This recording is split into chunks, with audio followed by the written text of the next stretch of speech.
Current guest in room 2426, Martin Decker, theoretical biochemist. Checked in for observation a week ago. It seems he was displaying antisocial behavior, wrong thinking, and other intellectual crimes against the state. Diagnosis: schizophrenia, curable only by intense therapy sessions, followed by a full confession and disclosure of the facts. Once cured, Martin will be released. Or buried.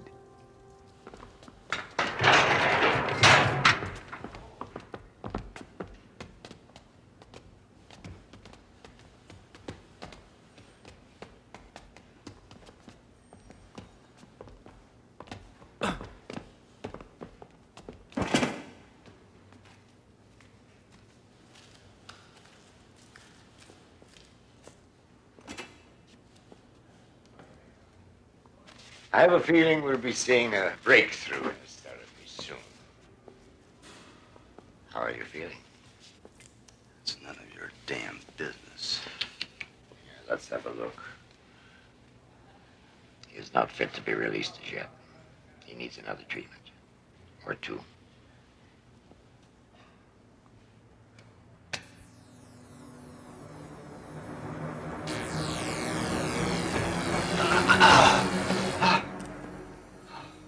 You could make things very simple by telling us where to find the notebooks. Notebooks? What notebooks?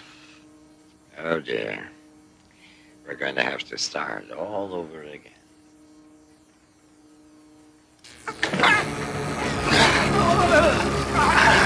The notebooks! You'll never see them. You're willing to suffer for a few sheets of paper, a few chicken scratches in ink. What is it anyway? It's only a new way to kill grasshoppers. You make a little modification here, a little adjustment there, and then you can annihilate millions of human beings. Then why did you do the research if you never intended to use it? I'm a scientist. You wouldn't understand this, but there are people who believe that ideas have an innate, intrinsic value. Oh, well, we believe that ideas have value. Values when applied to the service of the state. You see, until then, they're just worthless, abstract, theoretical equations. Come, Dr. Decker. Surely you must have known how this might be put to use. I was blinded by the research grants and the awards and my pride in my work. I thought of the bacteria as a way to wage war on famine and hunger. But then I realized, in your hands, it would be just to wage war. And you don't have a right to knowledge like that. That's where you're wrong, Dr. Decker. We have a right to all knowledge. Why don't you just write down the processes? It'll save us all a lot of trouble, and you a lot of pain. I couldn't do it if I wanted to. The process took years. Just tell us where you've hidden the books. I see this is going to be a useless discussion any further.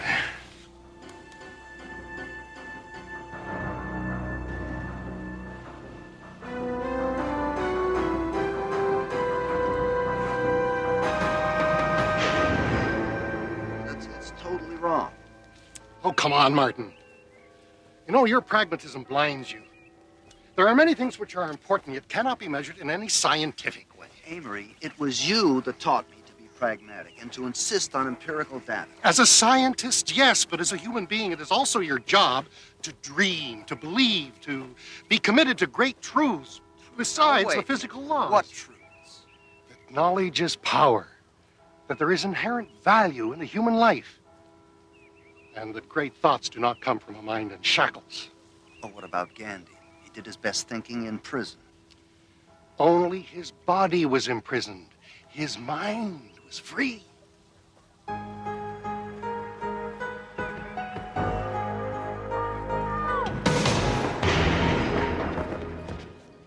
a playmate for you.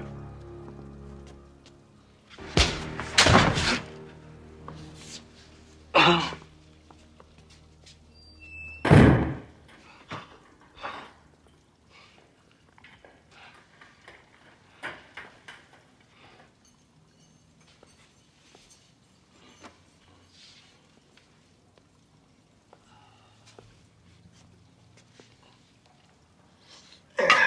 gone now.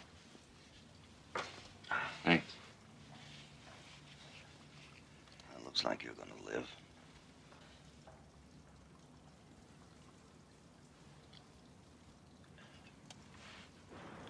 Can I have some more? There isn't any more. Till morning. What? You gave me the last? Yeah, that's all I'm gonna be able to give you. You're on your own now. I had no idea it was going to be this hard. It gets worse. So what'd you do to get thrown in here? Sleep with some bureaucrat's wife? Wish I would have thought of that. That would have been the easy way. But I like the image of the outsider fighting against impossible odds. Kind of like you. What do you know about me? A lot. In a sense, we're brothers. You're not my brother. You don't know anything about me.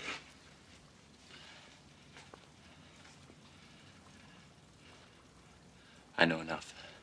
Oh, really? I know about the notebooks.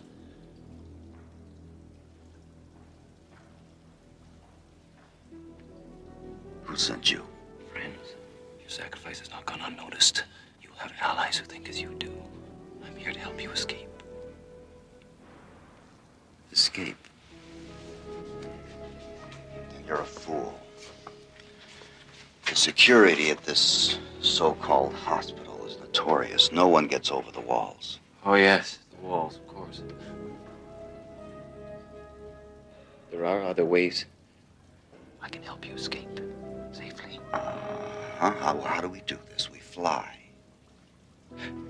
Your skepticism doesn't surprise me. And you will find it hard to believe that I've been trained to use my mind in a different way than you. I can go anywhere I want to. No walls can contain me. I think Dr. Ostroff has given you one too many treatments. Go ahead, laugh. But teletransportation is a reality. Teletransportation. Teletransportation is the fevered fantasy of a very disturbed individual with whom I happen to be locked up. You're a lunatic.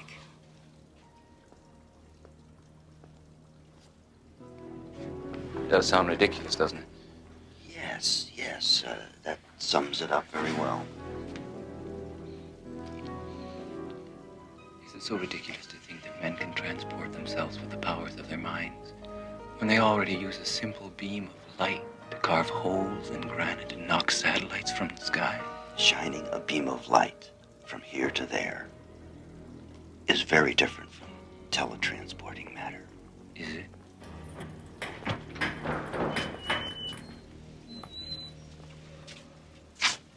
Mr. Decker, the doctor will see you now.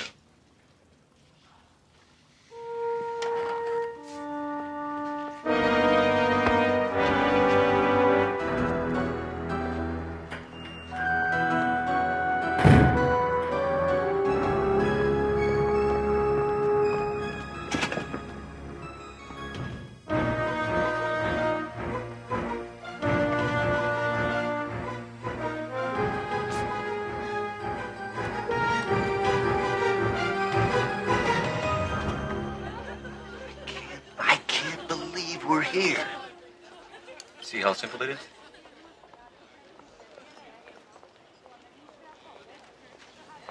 It's been so long, I forgot what the real world was like.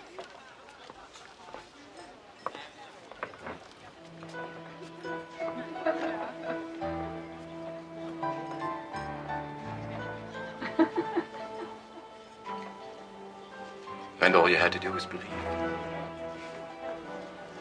Really believe. Where are the notebooks? Are there copies? Where are the notebooks? Where did you hide them? Are there copies?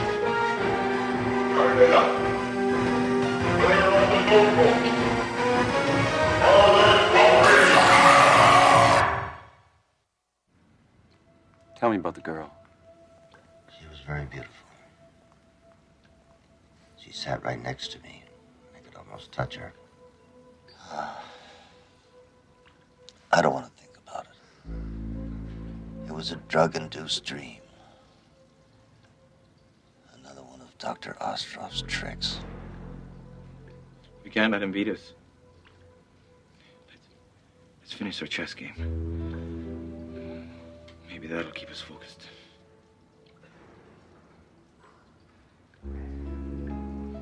Bishop to queen 4. Bishop takes pawn. Bishop takes pawn, your move. A rook to king 7, check. Right. Good move. Let's see, king to knight. To knight. I can't. I just can't see the board anymore.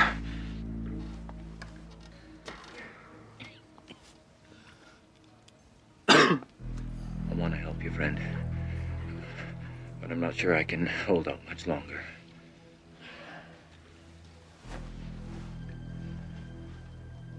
Go. Go! If you can go take a walk on the beach or spend the night in some woman's arms, go! Leave me alone! I can't. I have a mission. Unless I get you out of here, I failed. You are not the only one with convictions, you know. Idiot. They've gotten to you. They're making you believe these damn dreams. They're illusions. Let them go. It's you they've gotten to. You've lost your faith, your imagination. I can get us out of here. Look. We can be free. Just answer me this. Why didn't you just appear here in the first place? Why were you physically thrown in here? For them.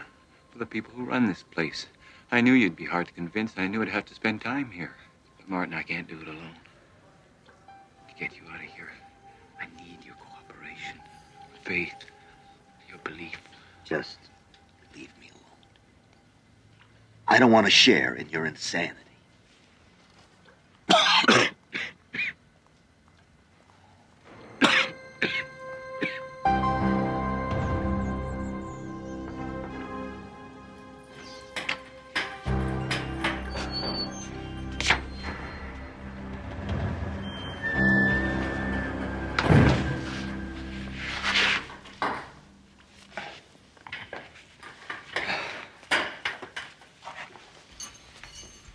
You don't need to suffer like this, my friend. Oh, stop. Just listen. All it takes is belief.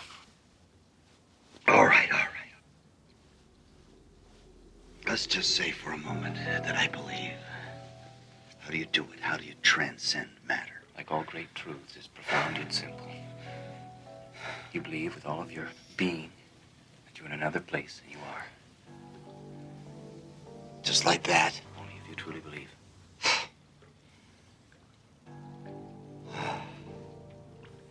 What does it feel like?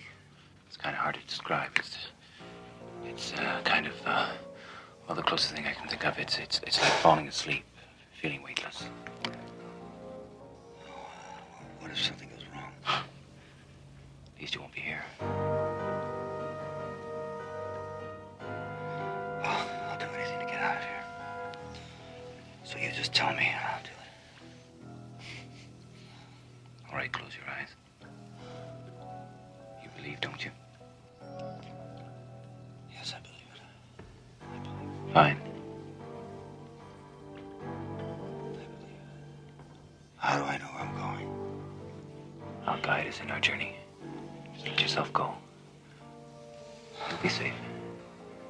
Just let go. It's a safe place where no one can find us.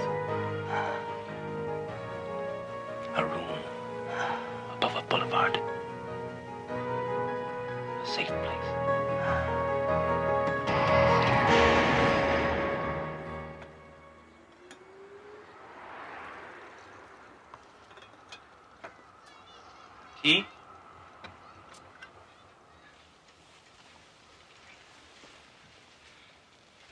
What is this place? A safe house.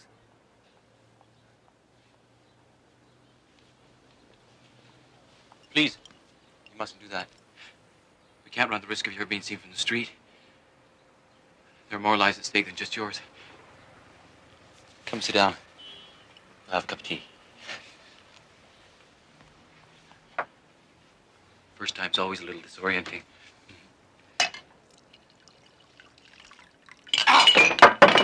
Why'd you do that?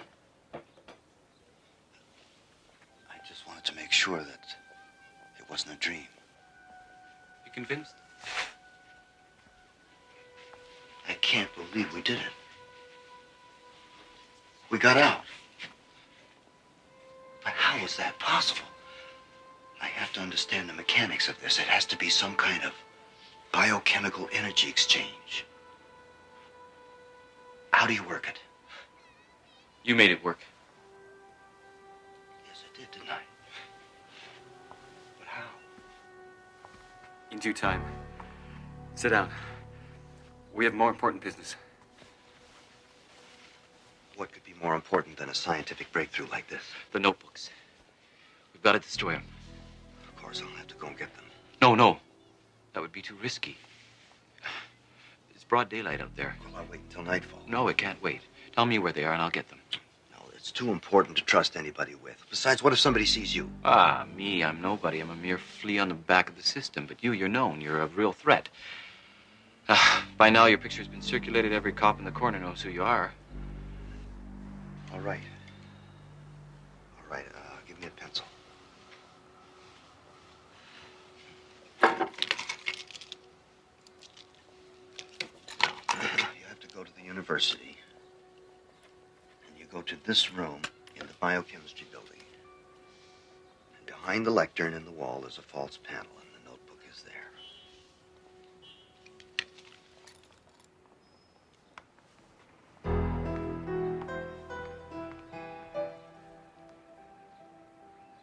I won't let you down.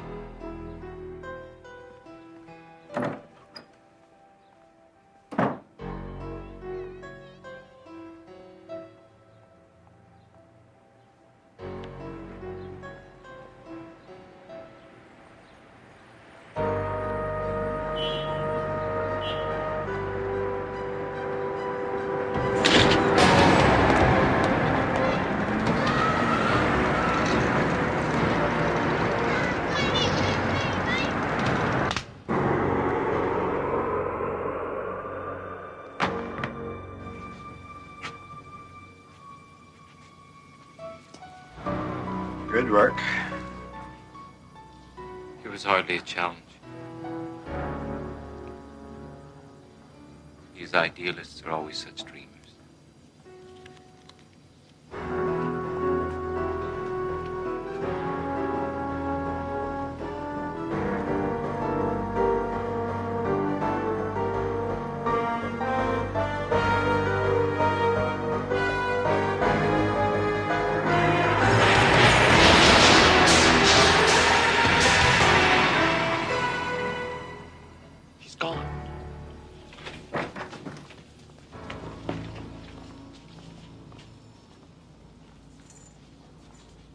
No sight of him. Close all the exits. You understand that if he's not found, you will be held fully responsible. But it was just a trick. He couldn't have actually done it.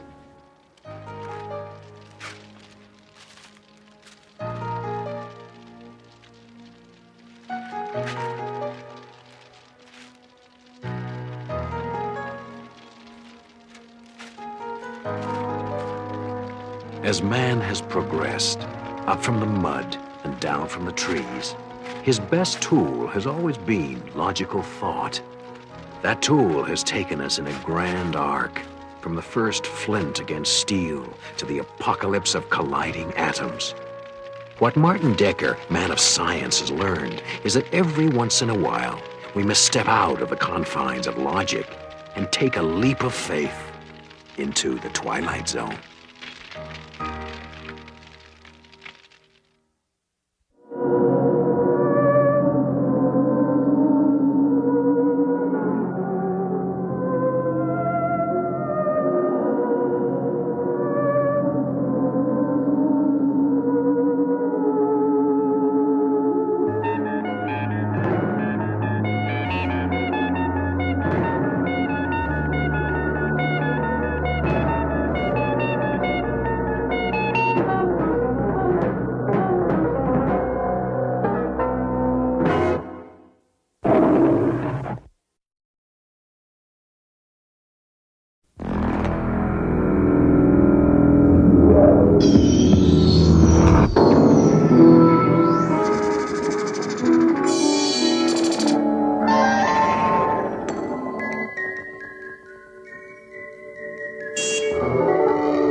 Foster. This is the unemployment office returning your call. I'm sorry, but your benefits as of the 2nd, 17th, 99 have expired. You can reach me at the usual number, but I'm afraid there's really nothing I can do.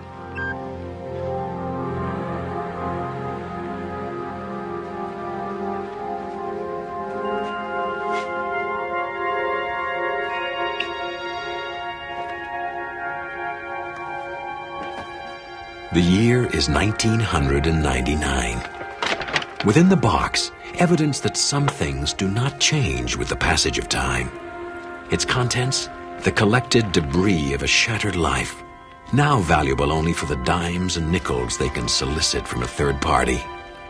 A familiar process, and a familiar long walk that is about to lead into the unfamiliar terrain of the Twilight Zone.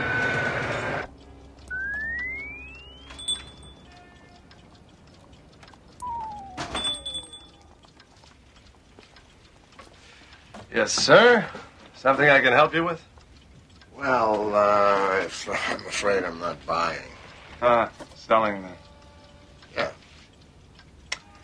Bring it over here. Let's see what you got. I know it's not much. You know how it is. Hard times, lots of things going wrong. Mm-hmm. I guess you hear that a lot in this business, huh? Yes, I do. $50. The watch alone is worth that. Make it 60 then, but that's as high as I'll go. There's a depression down, you know. You can take it somewhere else, but you won't get any more, and when you come back, the offer will be 50. Flat. Couldn't you make it 65? Done. Sure you've nothing else to sell? No. You weren't sent here, were you? Referred? Referred? No. Look, if I had anything else to sell, it'd be in the box. I got nothing left. I'll tell you what I do have. A gut full of pain. You want to make me an offer, go ahead. Now, what's the going price for pain these days? Perhaps there's something else we can negotiate. Come.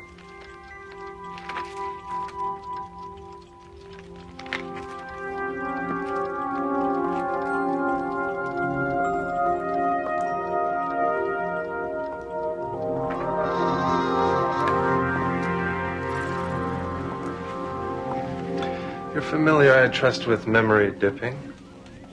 Only what I read in the papers. Seems to be the big trend these days, renting people's memories. Yes, it's become quite popular among those able to afford it. The usual practice is to scan a subject's memories and copy them onto a computer chip. You can take a skier, copy his memory of his best race, and by plugging into that, you can experience what he felt. His feelings, his thoughts, the way the snow felt under his skis, the roar of the crowd at the finish line. A fascinating concept, is it not, Mr. Foster. Mr. Foster. Unfortunately, copied memories are not as vivid as some might like. It's like seeing a video that's been dubbed too many times. The color is washed out. The experience less than 100% real. So, a market has developed for connoisseurs looking to sample a far more intense experience. For that, they require not dubbing, but direct transference. We go in electronically and slice away memories. A minute, an hour, a year. We can remove these memories and store them for use by others. And the experience is quite painless, of course. And illegal. Eminently. And the wonder of it all is the product is not a distortion of reality. It is reality distilled. For those who buy, the risk is quite worthwhile. As for those who sell, the rewards are quite reasonable. How much would I get? Depends on what we can find. I've never really done anything special. Unnecessary. Look at the soap operas, Mr. Foster. No alien invasions, no vast sagas. But they know the value of voyeurism. And so do I.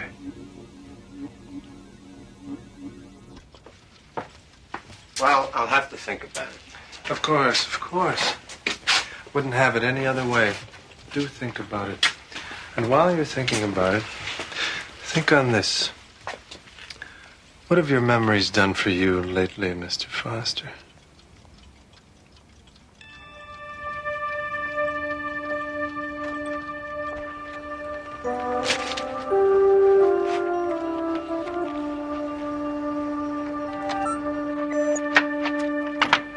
Third reminder, Foster. In case you've forgotten, the rent's due the 1st of every month. Today is the 6th. Either I get the rent from you by tomorrow, or I'm throwing you out. Am I clear? Have a nice day.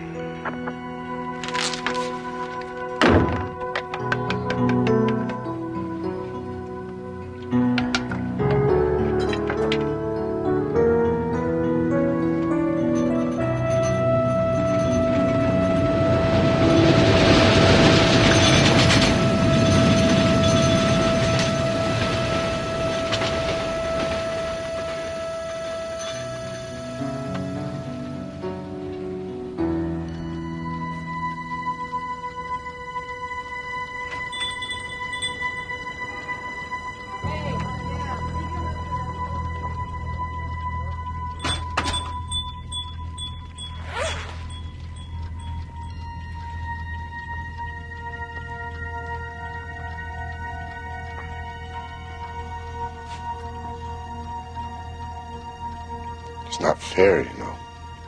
Very little in life is, Mr. Foster.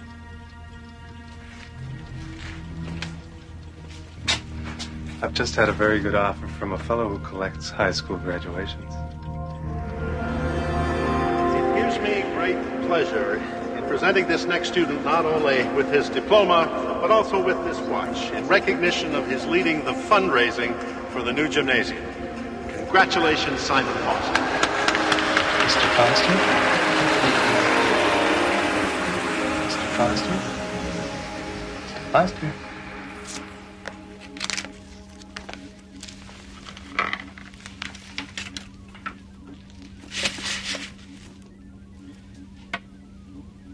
Here, drink this. For some reason, the process tends to dehydrate it a little.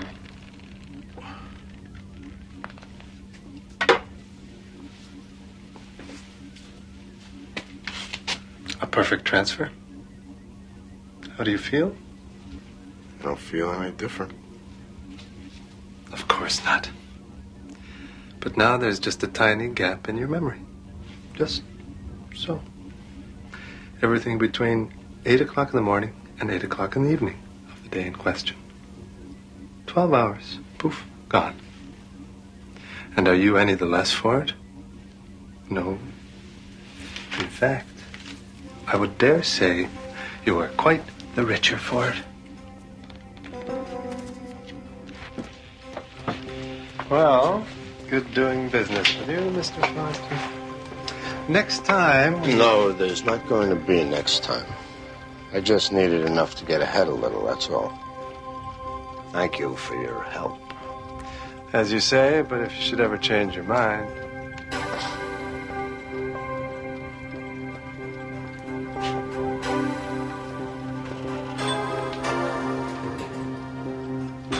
Be seeing you, Mr. Foster.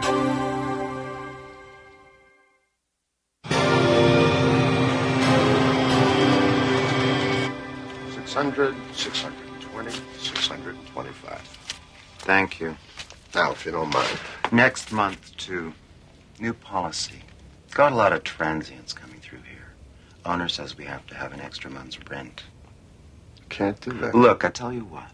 Why don't you go running off to the Housing Commission and tell them all about it? And maybe when you get back, you'll find your apartment rented. One of those clerical errors you hear so much about.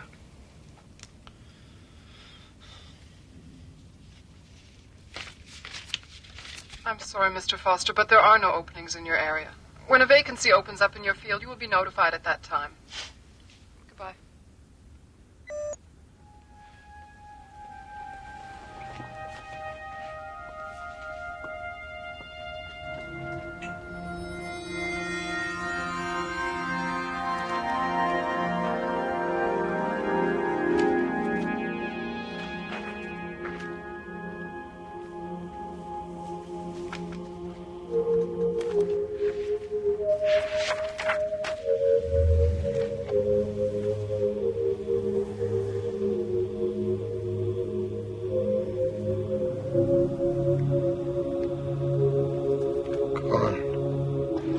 You're in luck, Mr. Foster.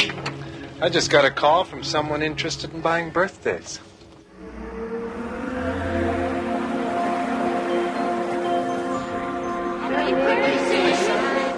There's 5 candles, Simon, 1 for good luck. Close your eyes. Make a wish. Make a wish, Simon. Blow out the candles. Good boy. Happy birthday, Simon.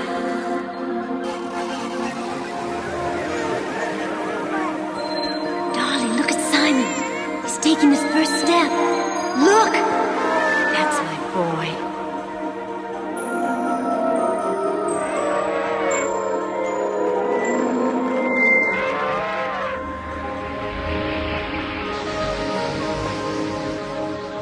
I just wanted to say, you're a great dancer.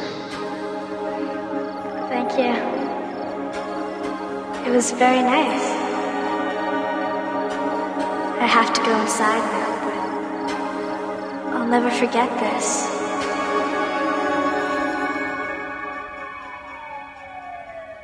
Punctual, Mr. Foster. Very good. We have a job in the repair field which your record indicates you're perfect for. We just have to ask you a few questions. Strictly formality, you understand. What high school did you graduate? Cliffordville High, in Madison. With 2 years of junior college. What was your major? I think it was... Your resume lists engineering. That's it. If you could just give me a minute, I think that I have some records around here somewhere. I'm sorry, but we are pressed for time, Mr. Foster. If you're not ready for this interview, you should have... No, I'm ready. Sorry. Go on. Please describe your training in that field during your college experience. Well,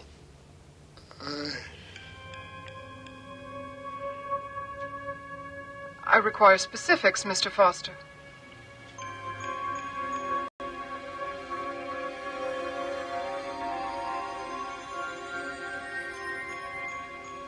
I'm sorry, Mr. Foster, but if you're not going to cooperate... Wait, please. It's difficult sometimes. It's difficult for us all, Mr. Foster. The unemployment rate is 32% as of this Monday, and there are many applicants who are looking for this job. Wait, please. If you just give me a chance. Please resubmit your application to Central Processing. Good day, Mr. Foster. You can't do this to me! Come back here! Come back, damn you!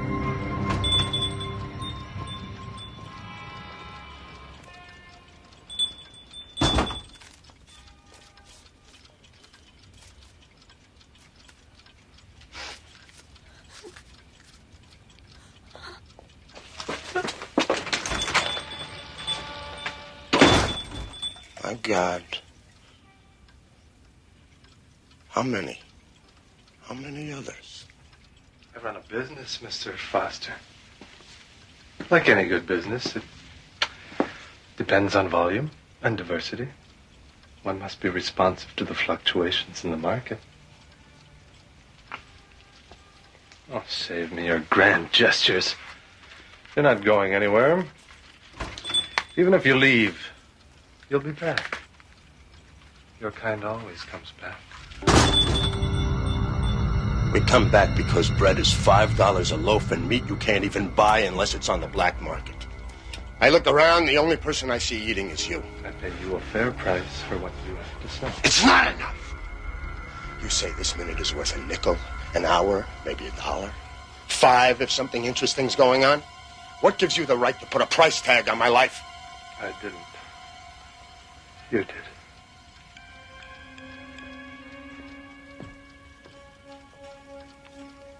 Yeah. I did, didn't I?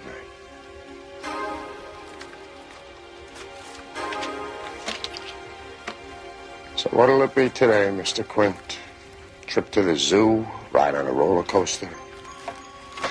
Why don't you take my first marriage? Save us both some grief. Not interested? I'm only buying one thing today.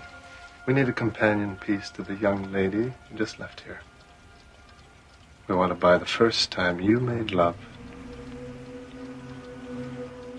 I can make you a very good offer. No. Take it or leave it. That's all I'm buying at the moment. Walk away, and who knows if I'll be buying anything else.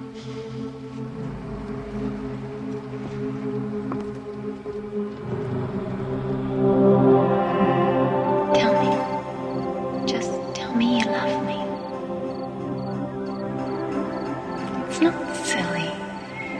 Just tell me you love me. Always. Forever and ever.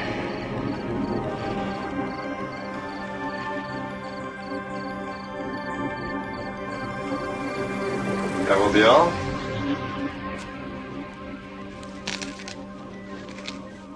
I said that will be all, Mr. Foster. It's over. You can go now. Your payment is on the counter.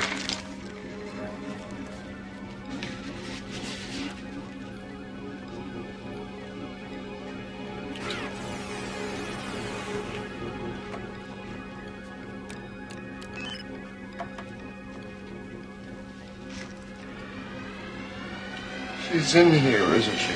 Don't touch the equipment. You might damage something. You know, they say you can always remember the first time with a woman. I guess now I'm the exception to that rule. Very good. Now, if you'll please just... I want her back. I changed my mind. Just take your money and go. I want her back. I want her back in my head where she belongs. I want my life back. You've got my life. I want it back. You give me my life back. Yeah, I want my life back, damn you. I haven't got it. I sold it. Don't you understand? It's not here. Then get it. I can't. Well, I suggest you try, because right now I don't have anything much to lose. I want a life. I want to be whole again. Now! There is a way. But it's not perfect. Well, like you said, Mr. Quint, what in life is...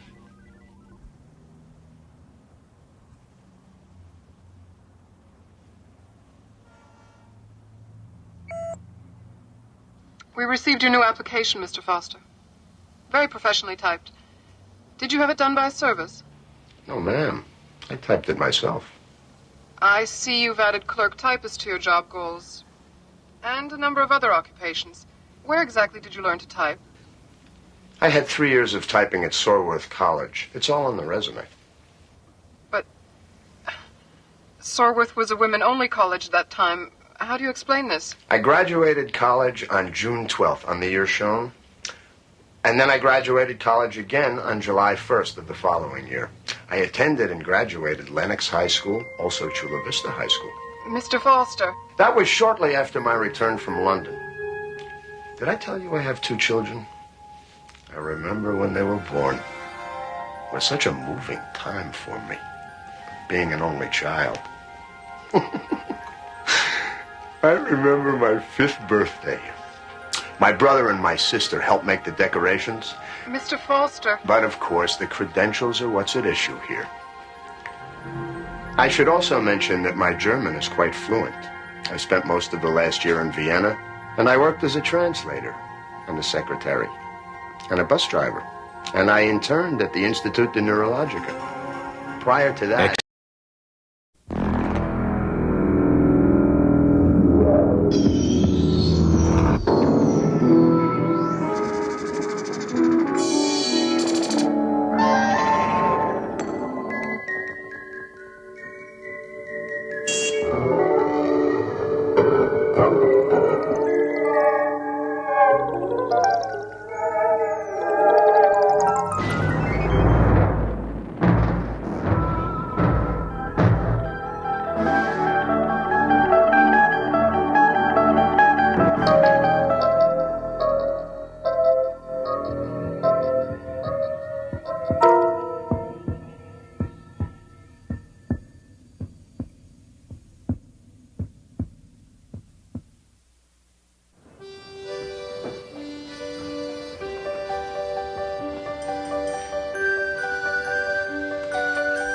Andrea Moffat longs for true love. A man who is strong, handsome, and exotic, who desires her above all other women. She is about to learn that naivety has its price, and that the universe has a very curious sense of humor. Do you have the key for the other register? No, try the mouse. I think she had it last. She's not a mouse. Hamster? No, wait. Gerbil. Cute and fuzzy? Soft and squishy? You know, you're wasting your time with her.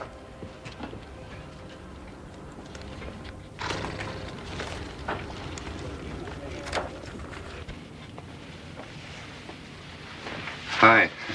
Elaine said you had the key for register 2. Oh, yes, I do. It's over there. It's no problem. Andy, I was wondering if you're doing anything after work tonight? It's nice of you to ask me. Yes, I am. I'm busy. But thank you.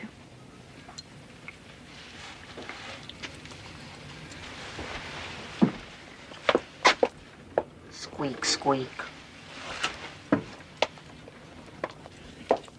You know, you really shouldn't pass up Carl. He's not such a bad catch. I mean, someone like you can't afford to be choosy. Quiet, I mean. I know. But he's no Prince Charming. Honey, there ain't no such animal. There are lots of other kinds of animals. I can tell you all about them. They're the ones who would rather chew their arms off than stay until morning. And then, of course, they're the ones who expect you to make breakfast for them as a reward for their performance. Elaine, you said you were going to give up those downers if they ever catch you. But they won't. Because my dear, sweet friend Andrea is going to watch out for me, isn't she? One of these days it's going to catch up with you. If I didn't take these, I couldn't sleep. If I couldn't sleep, I couldn't work. We wouldn't want me to lose my job, would we?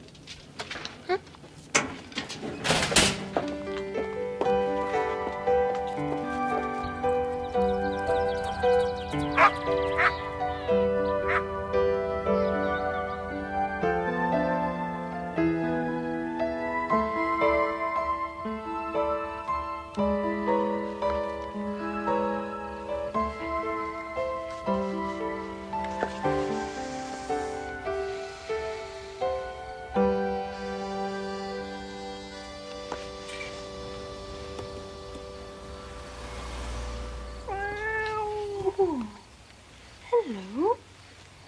Hello there. I haven't seen you around here before. Are you friendly? Let me see. Oh, you're a big one. Let me see you. Let me see you. Oh, what's the matter? You don't have a collar, huh? Didn't anyone buy you a collar? You know? If somebody loved you, they'd buy you a collar. There you go, big guy. Like that. Ooh, you're thirsty. Don't you make a habit of it, though.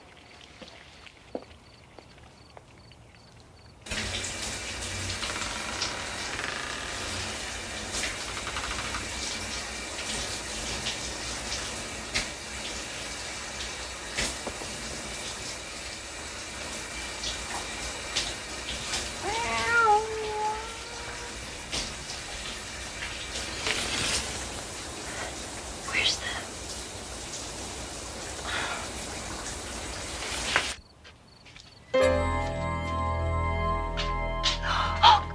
Scream if you must. I've checked out your place.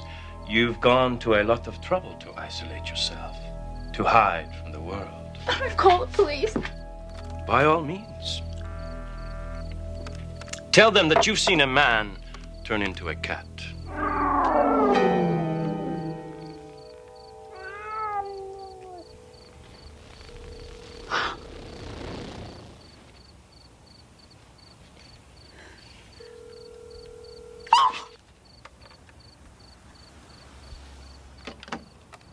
You really must buy a better brand of coffee.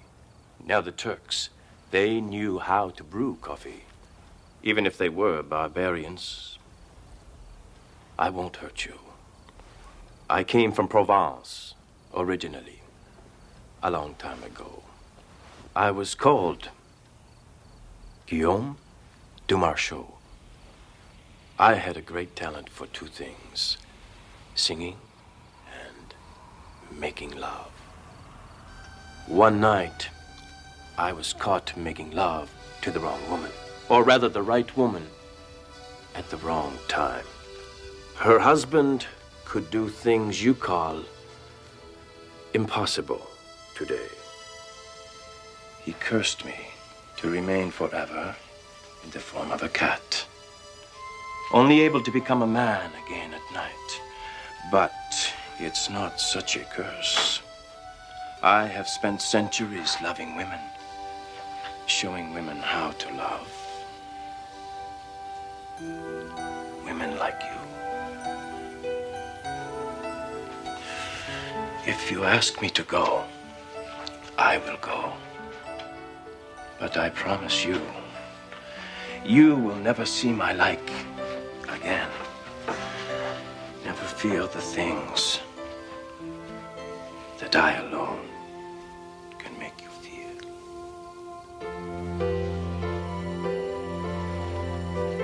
This is a dream.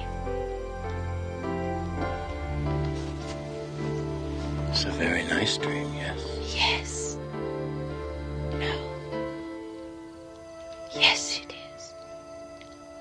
I just never thought that it would happen to me. You are the one, aren't you? Am Yes.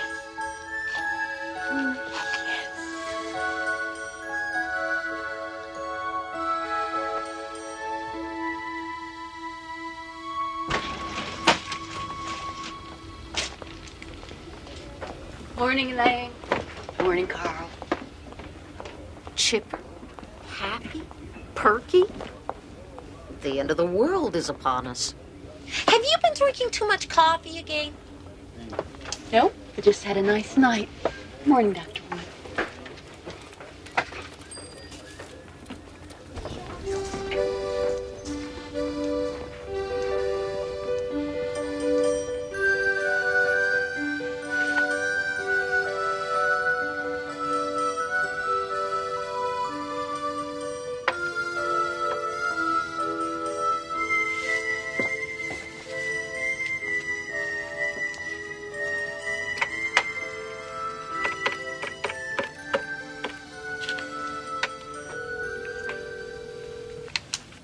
What's he going to do?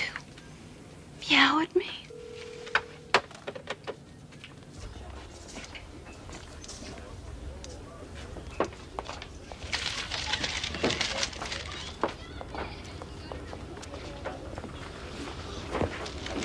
You sure you don't, need some of these? Would you please put them back? Just trying to be neighborly.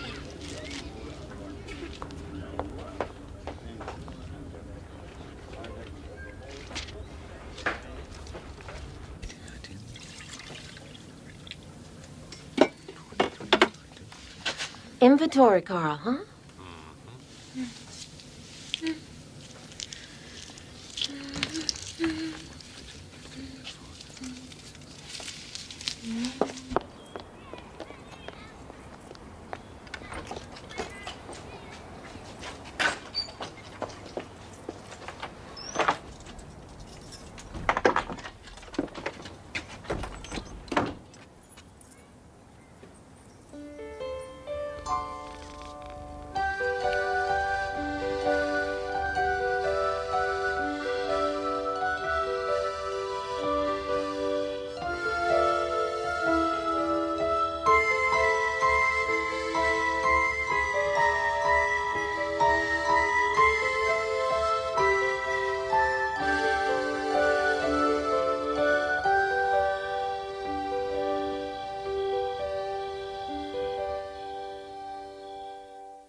changes that much in a week unless there's sex involved.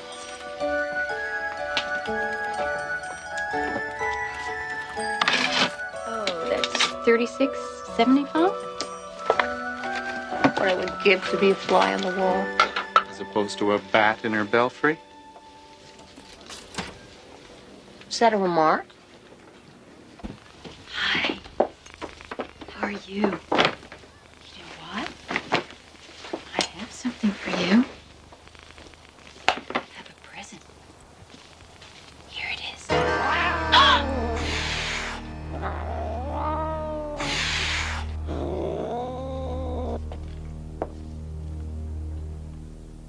Andrea, come here.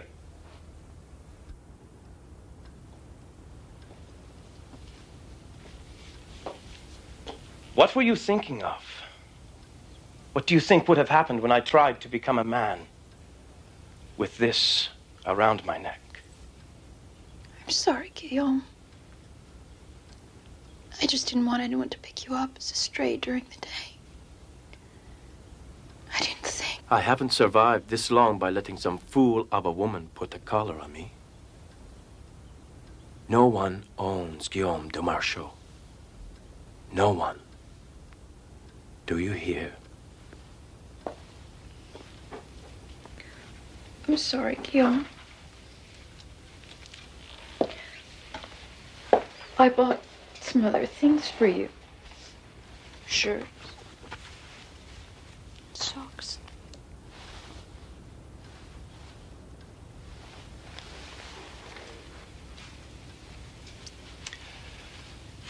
Next time, buy something that I'll enjoy seeing on you.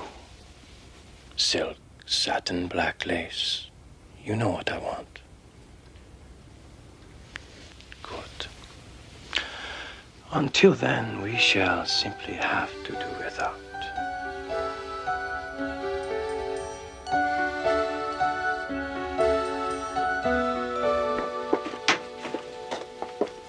Long lunch. You've been late yourself sometimes. What have we got here? Oh, who is this for? Is this for Carl, baby? No, Carl, baby's jaw's on the floor. Oh, come on, Andy, kiss and tell, huh? Just put it back, please.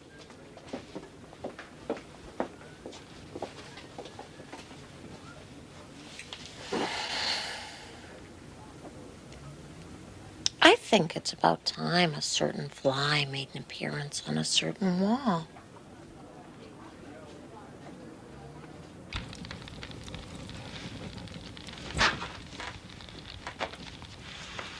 Your coffee?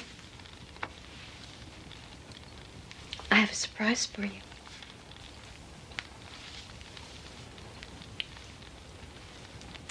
Yes, it's very nice.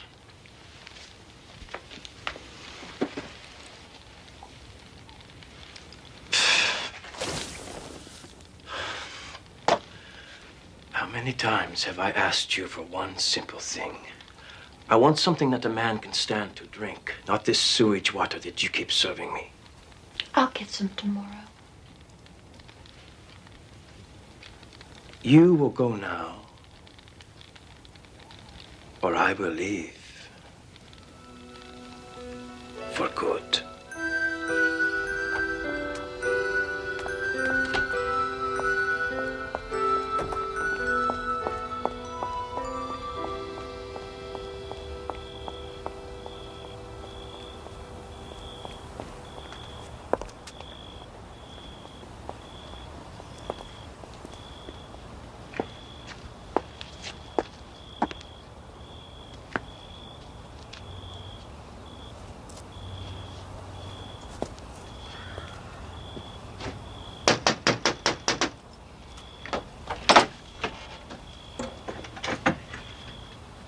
Hi, I'm a friend of Andy's. Can I come in? Lately, Andy's been so, tense at work. I just thought I'd, stop in and see how she was getting on. I've heard a lot about you. Oh, Nothing bad, I hope. That depends on what one means by bad, does it not? We have 20 minutes to become acquainted.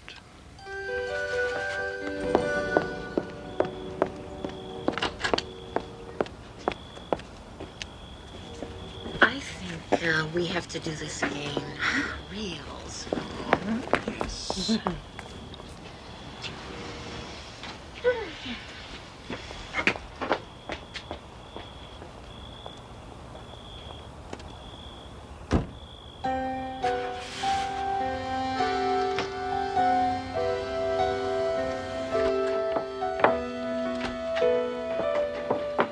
You just missed your friend, Elaine.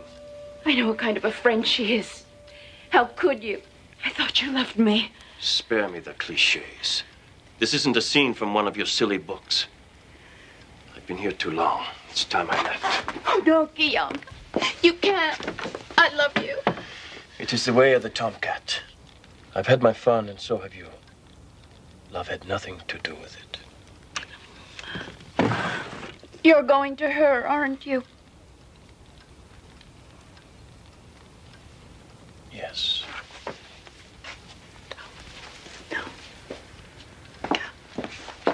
Oh, Guillaume. Please, don't go. Just one more night.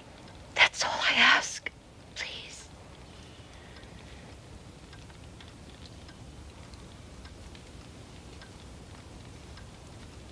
All right. One more night. I'll make some coffee.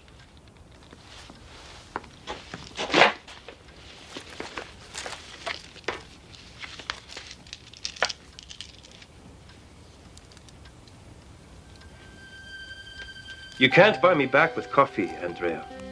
After tonight, it's over.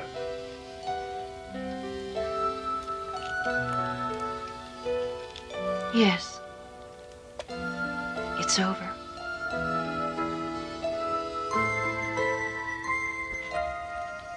Your coffee.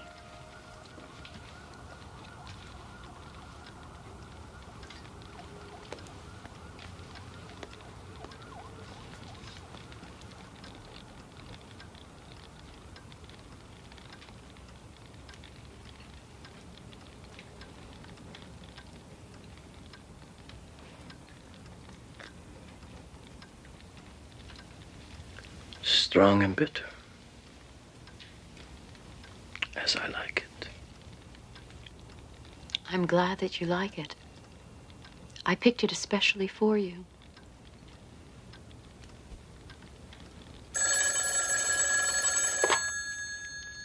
Hello? Oh, hi, Carl. No, it's okay. Don't worry about it.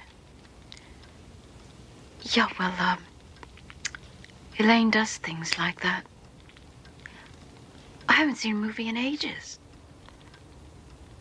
Yeah, Friday night, that'd be fine. Sure. Yeah, I'll see you tomorrow. Yeah, me too. Bye.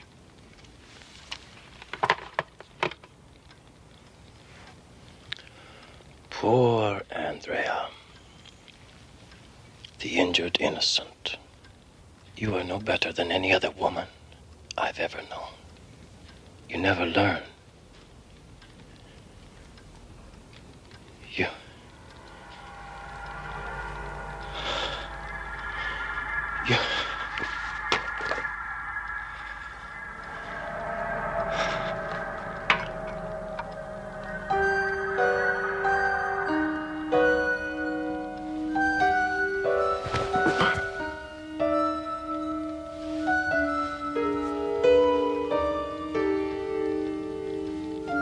Oh, but I did learn.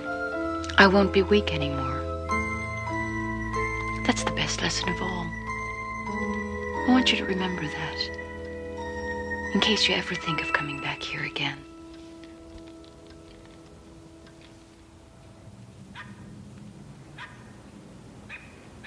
Have you been here before? No, I haven't been here before.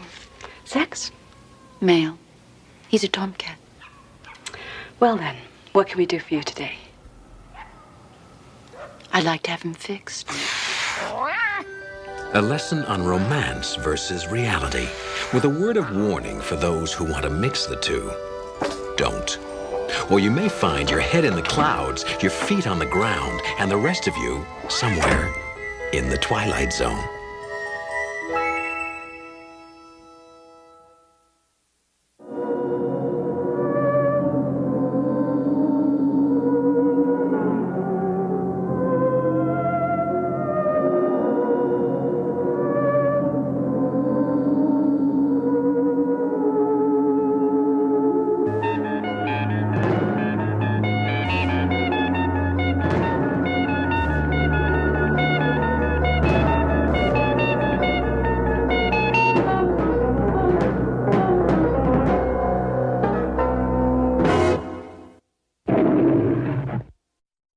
Scientists report that acid rain is affecting the northern lakes even more than previously estimated, threatening several species of local fish. Jeremy listened absent-mindedly as he prepared his notes for his next attempt to visit Edgar Witherspoon. He knew that to get through to the old man, he would have to use a different approach. He could not rely on professional authority or clinical distance. He needed to appeal to Edgar's sense of order, or perhaps play along with his mysterious game. The basement hallway of the Elm Street apartment building was cooler this time, the shadows lengthening as the afternoon progressed. Jeremy stood before the wooden door, taking a deep breath. He knocked 3 times, loud and clear. "Mr. Witherspoon?" Jeremy called out. "Go away," came the immediate, cantankerous reply from within. "I am not home." "It is Dr. putting the receiver down." He stood up, his face pale, and ran out of his office into the main reception area where his assistant was typing. "Miss Walker," Sinclair shouted. "Yes, doctor," she said, startled. "Tatoa was destroyed at 3:17 this afternoon," Sinclair said, his voice barely a whisper. "Is that bad?" Miss Walker asked, looking confused. "Last week, Santa Barbara was hit by an earthquake," Sinclair said, the pieces of the puzzle suddenly falling into a terrifying, undeniable picture. "I am not taking any chances. Oh my God, the landlady. She will destroy it." He grabbed his coat, nearly tearing the sleeve. "Get Mr. Witherspoon released immediately," Sinclair ordered as he dashed toward the door. "Drive him home. You personally as fast as you can." Sinclair drove through the city streets like a man possessed, ignoring the traffic lights and the blaring horns of other drivers. He arrived at the apartment building, took the stairs 3 at a time, and burst into the basement hallway. The door to Edgar's apartment was wide open.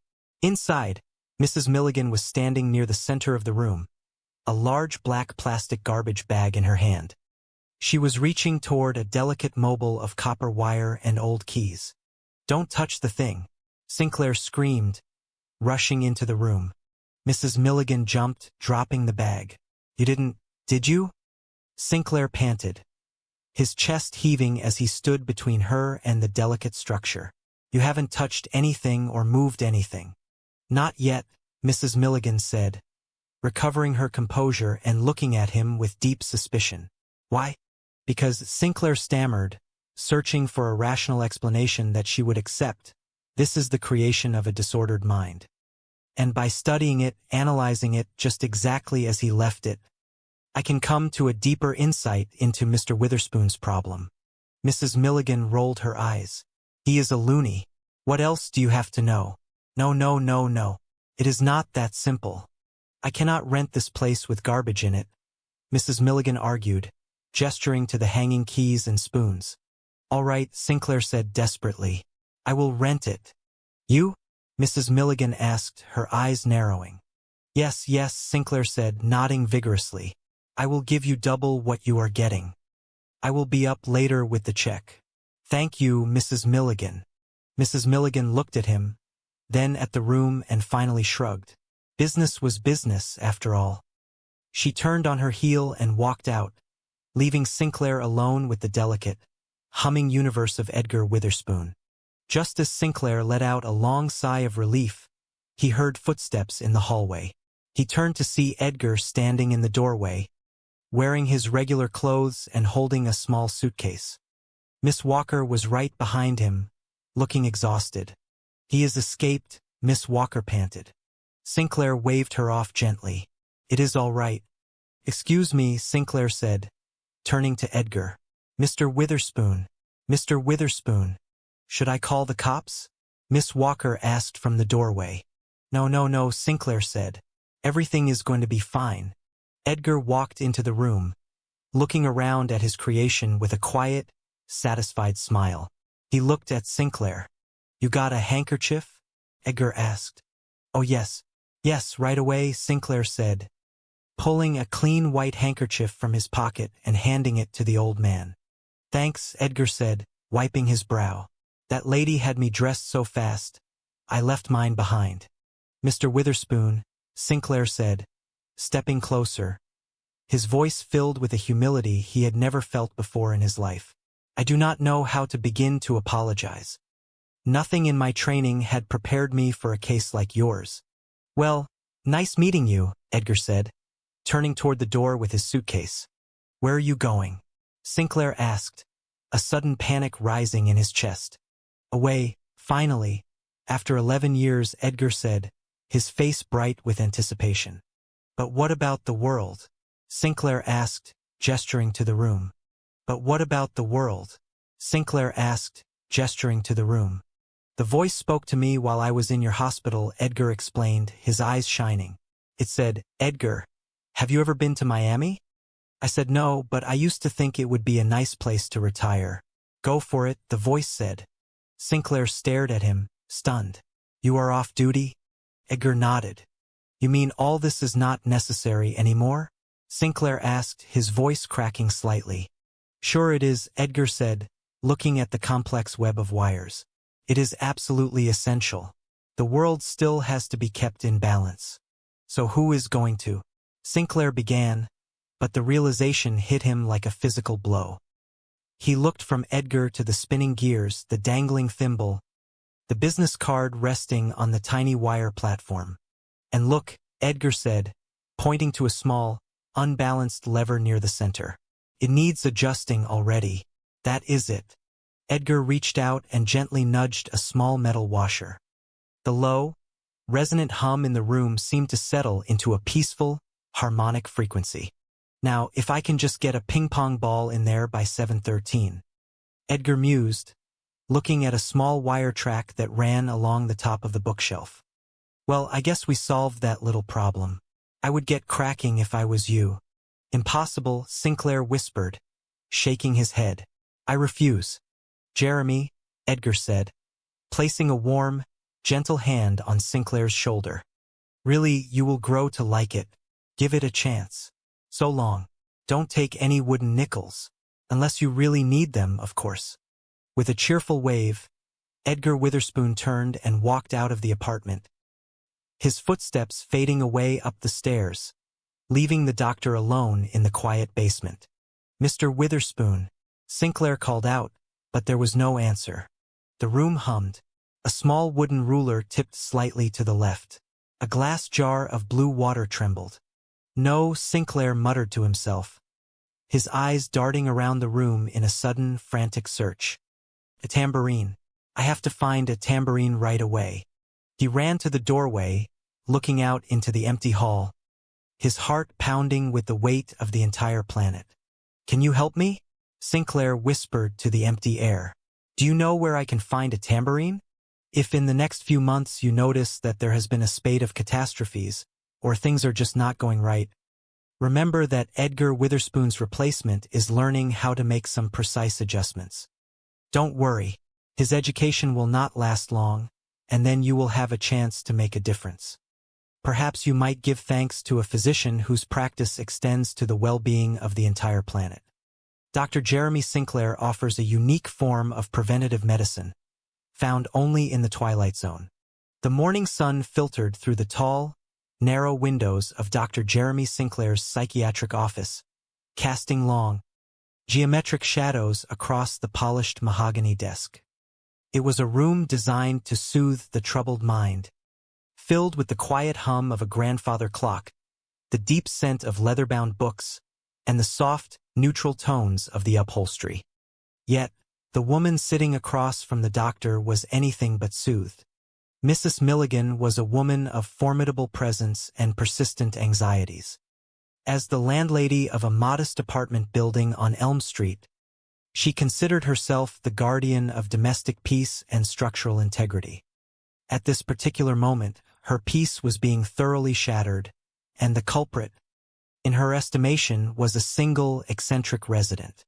"He is crazy," Mrs. Milligan declared, leaning forward and tapping her handbag against her knee to emphasize each syllable. "That is exactly what he is, doctor. A loony, a nutcase, a genuine certified wacko. I do not use those terms lightly, but there is simply no other way to describe Uncle Edgar." "Dr. Jeremy Sinclair," Edgar replied. "But that is what the voice asked me." "Edgar," it said, "in the heart of the great clock tower of Big Ben, there is a massive pendulum that tells the clock how fast to tick.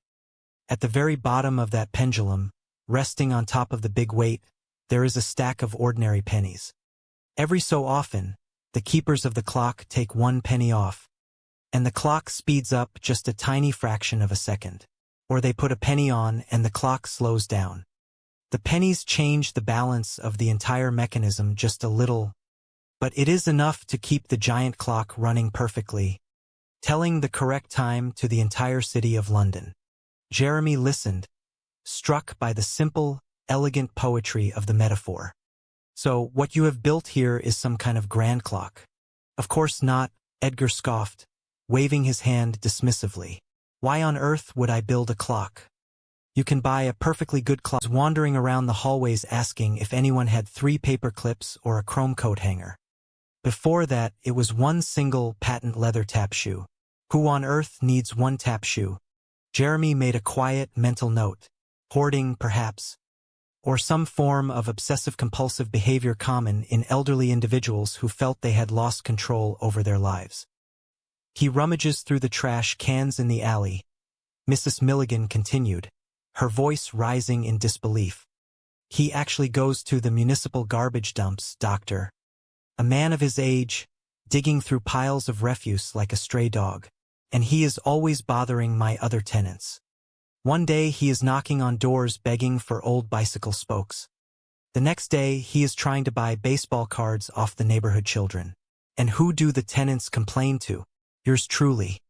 I am the one who has to listen to everyone's grievances. I understand that must be very stressful for you," Jeremy said sympathetically. "Have you tried speaking with him directly in his apartment?" Mrs. Milligan let out a sharp, bitter laugh. "Speak to him in his apartment? That is the best part, doctor. He won't let anybody in. Not a single soul. Not even his own niece, Cynthia, who worries herself sick over him. He keeps that door locked tighter than a bank vault. All that junk he is collecting, dragging it in day after day, week after week. I am telling you, it is a fire trap. If a spark caught in there, the whole building would go up in flames. He could hurt himself, doctor. And he could hurt other people. Namely me. He needs your help." Jeremy nodded slowly. It certainly sounds like his living conditions may have become unsafe. But surely there must be some pattern to his collections? Pattern? Mrs. Milligan scoffed. Yesterday he absolutely insisted that he had to have a yo-yo. And not just any time, mind you. He told me it had to be by 6 o'clock in the evening, or something terrible would happen. And last week it was pieces of broken dolls. Heads, arms, legs. He was carrying a sack of doll parts around like some sort of mad scientist. "Please do something, doctor. Please, for his sake. And ours, of course." Jeremy stood up, smoothing his tailored suit jacket. "I will certainly look into the matter, Mrs. Milligan. I will pay a visit to Mr. Witherspoon and see if I can perform a quiet, preliminary evaluation." "Oh, thank goodness," she said, standing up and smoothing her skirt. "But I should warn you, his apartment doorbell does not work." Jeremy raised an eyebrow. "A broken doorbell?" "I think he disconnected it," she explained, shaking her head. "He does not want to be interrupted by the outside world." Armed with this information, Dr. Jeremy Sinclair set out later that afternoon. The autumn air was crisp, and the leaves on Elm Street were turning vibrant shades of amber and gold. The apartment building was a sturdy, three-story brick structure with a slightly faded charm. Jeremy walked down the stone steps leading to the basement apartment, where Mr. Witherspoon resided. The hallway was dimly lit, smelling faintly of old paper and damp earth. Jeremy reached the door marked with the name Witherspoon. As Mrs. Milligan had warned, there was no doorbell, only a small, empty hole where the button had once been. He knocked firmly on the heavy wooden door. There was a long silence, followed by the sound of shuffling footsteps and the faint, metallic clinking of what sounded like hundreds of tiny bells.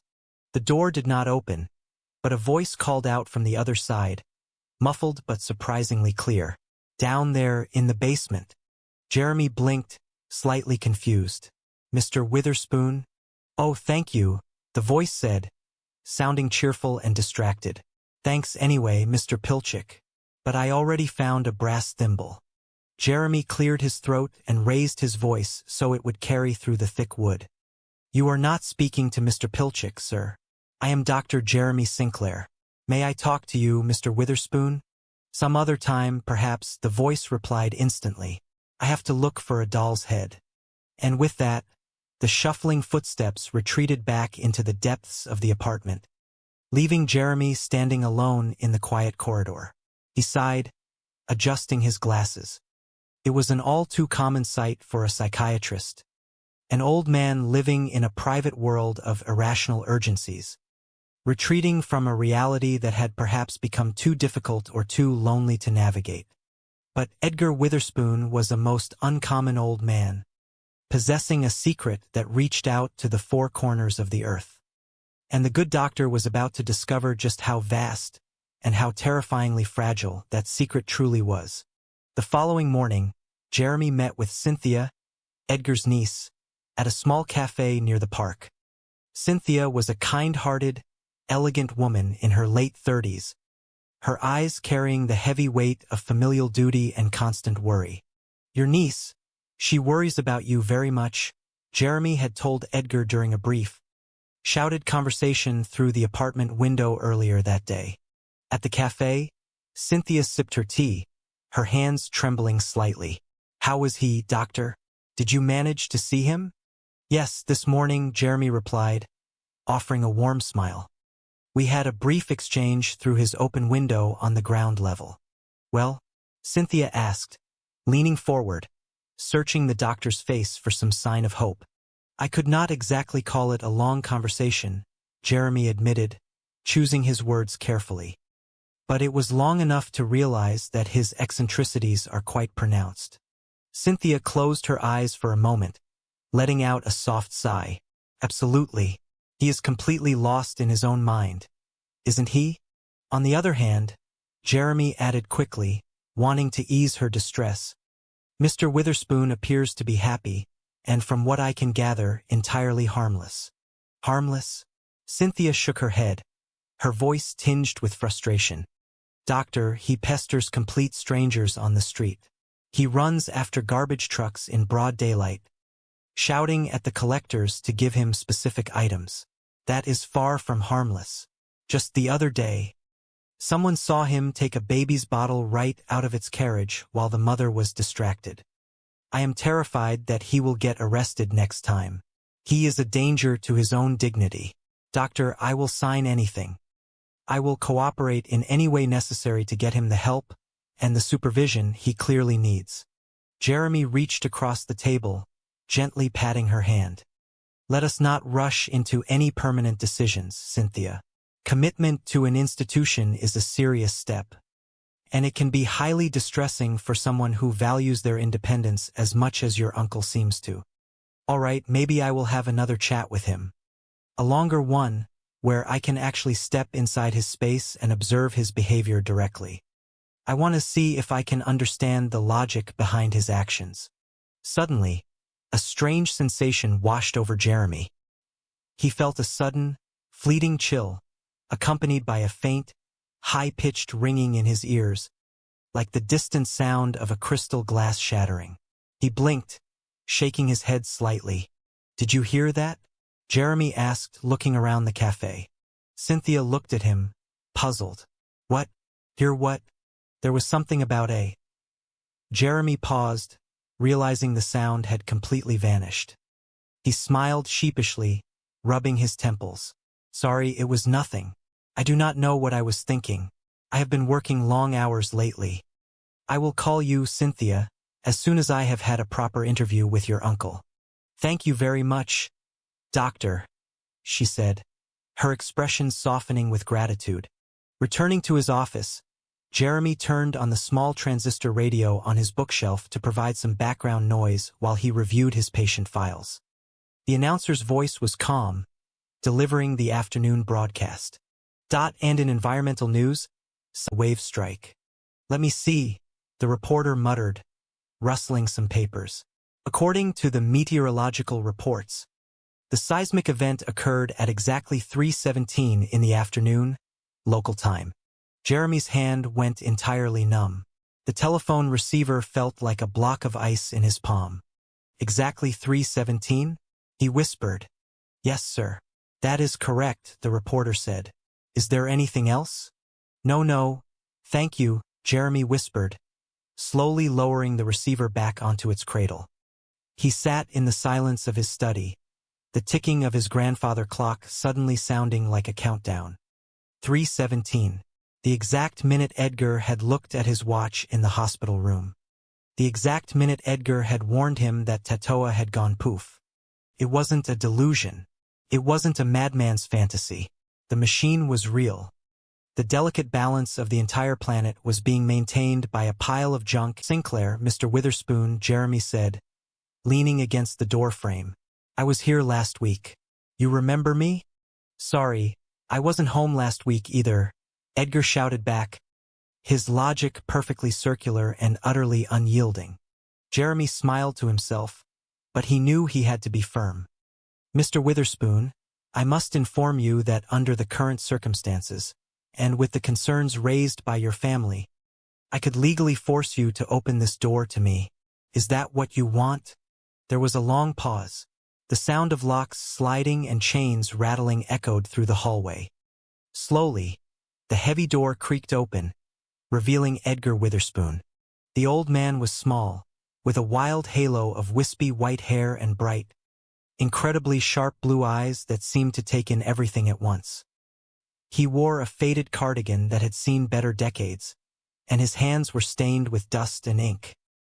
He looked at Jeremy with a mixture of suspicion and amusement. You are a curious one, Edgar remarked, squinting at the psychiatrist. Odd, you mean? Jeremy asked with a self-deprecating smile. I mean nosy, Edgar corrected him, pointing a dusty finger. Jeremy laughed softly. Well, I suppose you could say I am paid to be nosy, or curious, as I prefer to call it. Really? Edgar asked, his eyes widening. Don't you think that is odd? Most people in this world are curious for absolutely nothing. They poke their noses into other people's business just to pass the time. But you get paid for it. That is very nice for you. Are the hours good? They are reasonable, Jeremy replied, keeping his tone light and conversational.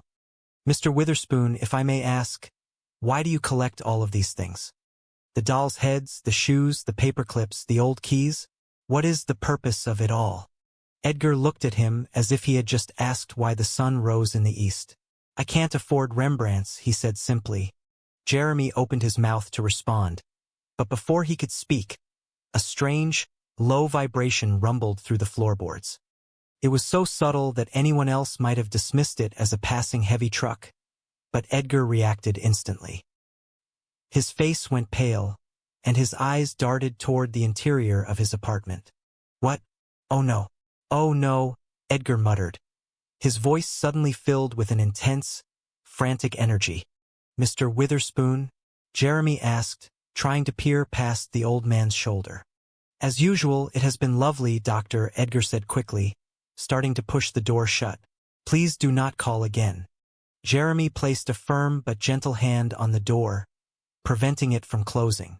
I may have to, Mr. Witherspoon. The next time it might not be so lovely, if you understand what I mean. Your niece is very close to taking legal action to have you committed for evaluation.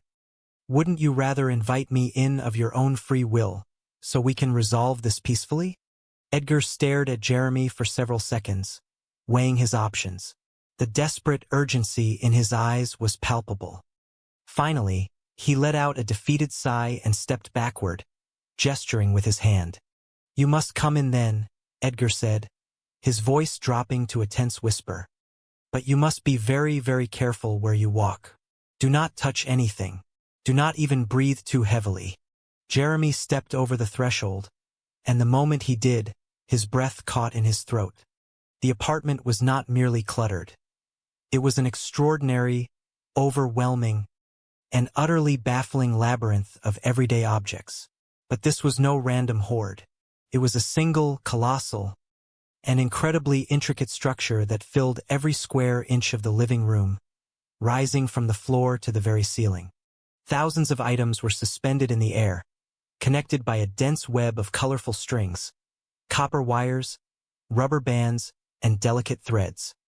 There were hundreds of tiny brass bells, old bicycle wheels, rusty keys, broken doll parts, chess pieces, empty tin cans, and old books. Everything seemed to be in a state of suspended animation, balanced with a precision that defied gravity. A single feather hung from a thread, counterbalanced by a silver spoon, which in turn was connected to a series of paper clips that held a small, spinning globe in place. The air hummed with a faint, musical vibration, as if the entire contraption were a giant, delicate instrument, whispering a song of infinite complexity. Jeremy stood frozen, his eyes darting from one bizarre connection to another. He felt a profound sense of wonder, mixed with the professional realization that he was looking at the physical manifestation of an incredibly detailed, systematic delusion. How is it, Doctor? Edgar asked, standing in the center of a small, cleared pathway, his eyes shining with pride. It is very interesting, Mr. Witherspoon, Jeremy said, finding his voice with difficulty. What exactly is it? This? Edgar asked, gesturing to the vast, webbed structure around them.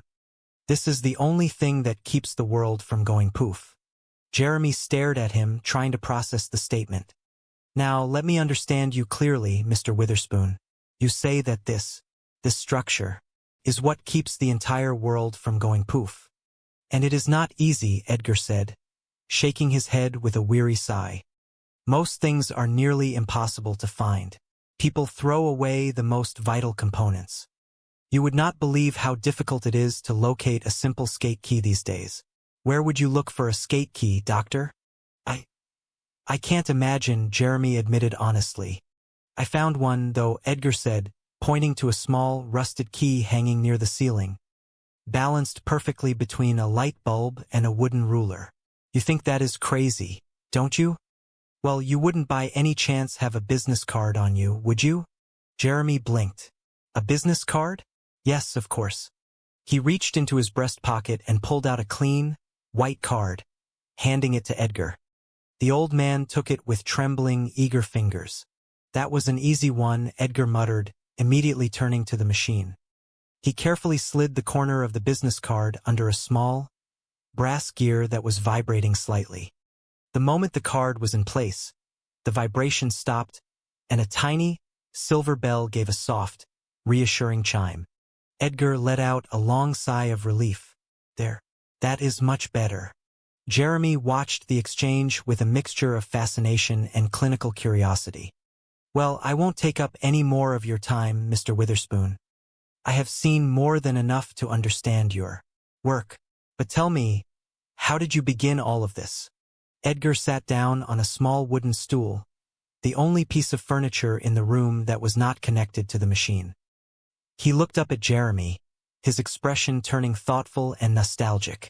I used to be an engineer, Edgar said softly, a structural engineer. I designed bridges, towers, large buildings. I earned lots of money, had a big office, a busy life. Then, 11 years ago, I retired. It was the worst mistake I ever made in my entire life. Life became so damned boring. There was no structure, no purpose. I felt like a ghost wandering through a world that didn't need me anymore. And then, one day, the voice spoke to me. Jeremy's professional instincts sharpened. "Oh, you hear a voice?" Edgar looked at him with a mischievous glint in his eye. "You too? Please tell me about it." No, Jeremy said quickly, clearing his throat. "I do not hear voices, but please tell me about yours." "I was sitting in the park one day, feeding the pigeons," Edgar explained, his voice taking on a hushed, reverent tone. "It was a beautiful afternoon, but I felt completely empty, and suddenly there it was, the voice. It wasn't loud, but it was incredibly clear. 'Edgar,' it said, 'have you ever been to England?' "And what did you say?" Jeremy asked. I said no. "Why?" Edgar chimed rapidly. A sharp, warning sound. A silver spoon began to vibrate against a tin can, and the small globe in the center of the room tilted dangerously to the left. Jeremy froze. He looked at the globe. He looked at the chiming bell. He let out a long, defeated, and deeply weary sigh. "A tambourine," Jeremy muttered to himself, his mind frantically racing. "I have to find a tambourine right away. Can anyone help me? Do you know where I can find a tambourine by 7:13? And so, if in the coming months you happen to notice that there has been a sudden spate of minor catastrophes, or perhaps that things in the world are just not going entirely right, do not despair. Remember that Edgar Witherspoon's replacement is still learning how to make those highly precise, incredibly delicate adjustments. But do not worry too much. His education will not last long, and soon the balance will be restored. And perhaps, in the quiet moments of your day, you might offer a silent word of thanks to a physician for $3 at any drugstore, and it won't lose 10 seconds in a whole year. No, this is much more important. The voice told me, "Edgar, the world is a very funny, fragile place. You have little wars here, big wars there, volcanoes going off in the middle of the ocean, storms, tornadoes, a terrific amount of noise and bother. You have to build something that will keep the entire world from going too far. Something that will keep it in perfect balance so it doesn't spin out of control and go poof. What those pennies do for Big Ben, this machine does for the planet." Jeremy stared at the incredible web of junk, realizing the vast scale of the old man's delusion. "Who do you think it is that is speaking to you, Mr. Witherspoon?" Edgar rubbed his chin, looking genuinely thoughtful. "Well, sometimes I think it is God. But then I think, no, surely God would have a much deeper, more majestic voice. This voice is very quiet, very practical. Like an old friend who just happens to know how everything works." The old man stood up and reached into a small, dusty bowl on his shelf. "Would you care for a prune, Doctor?" "Oh, no, thank you," Jeremy said, taking a step back toward the door. "I was just about to leave." "But you have only just arrived," Edgar protested gently. Jeremy stepped backward, but in his retreat, his heel caught the edge of a small wooden crate that supported a series of copper wires. "Oh, careful," Edgar cried out, his voice sharp with panic. Jeremy froze, his heart leaping into his throat. He looked down and saw that he had shifted the crate by a fraction of an inch. A series of small tin cans began to sway, and a blue glass marble rolled slowly down a cardboard track, stopping just short of a brass bell. "I'm sorry," Jeremy stammered, his face turning red. "I didn't mean to." "It is all right," Edgar said, quickly kneeling down and adjusting the track with a practiced hand. "But you must understand, I have absolutely no idea how this thing works myself. I am just the engineer. All I know is that the voice tells me what it needs and I get it. Tells me where to put things and I put them there. Goodbye, Mr. Witherspoon," Jeremy said, feeling a sudden, overwhelming urge to return to the simple, uncomplicated reality of his office. "You keep up the good work. We could call it a sculpture, perhaps. Would that make your niece happy if we called it an art installation?" "What? Oh no," Edgar muttered, already lost in his adjustments. "If you happen to run across an old tuba in your travels, Doctor, would you bring it by? I need it in exactly 2 hours." Jeremy didn't answer. He slipped out of the apartment, closing the door behind him, his mind spinning with the sheer, beautiful madness of Edgar Witherspoon. Despite Jeremy's growing reluctance, the legal machinery had already been set in motion by Cynthia and the concerned landlady.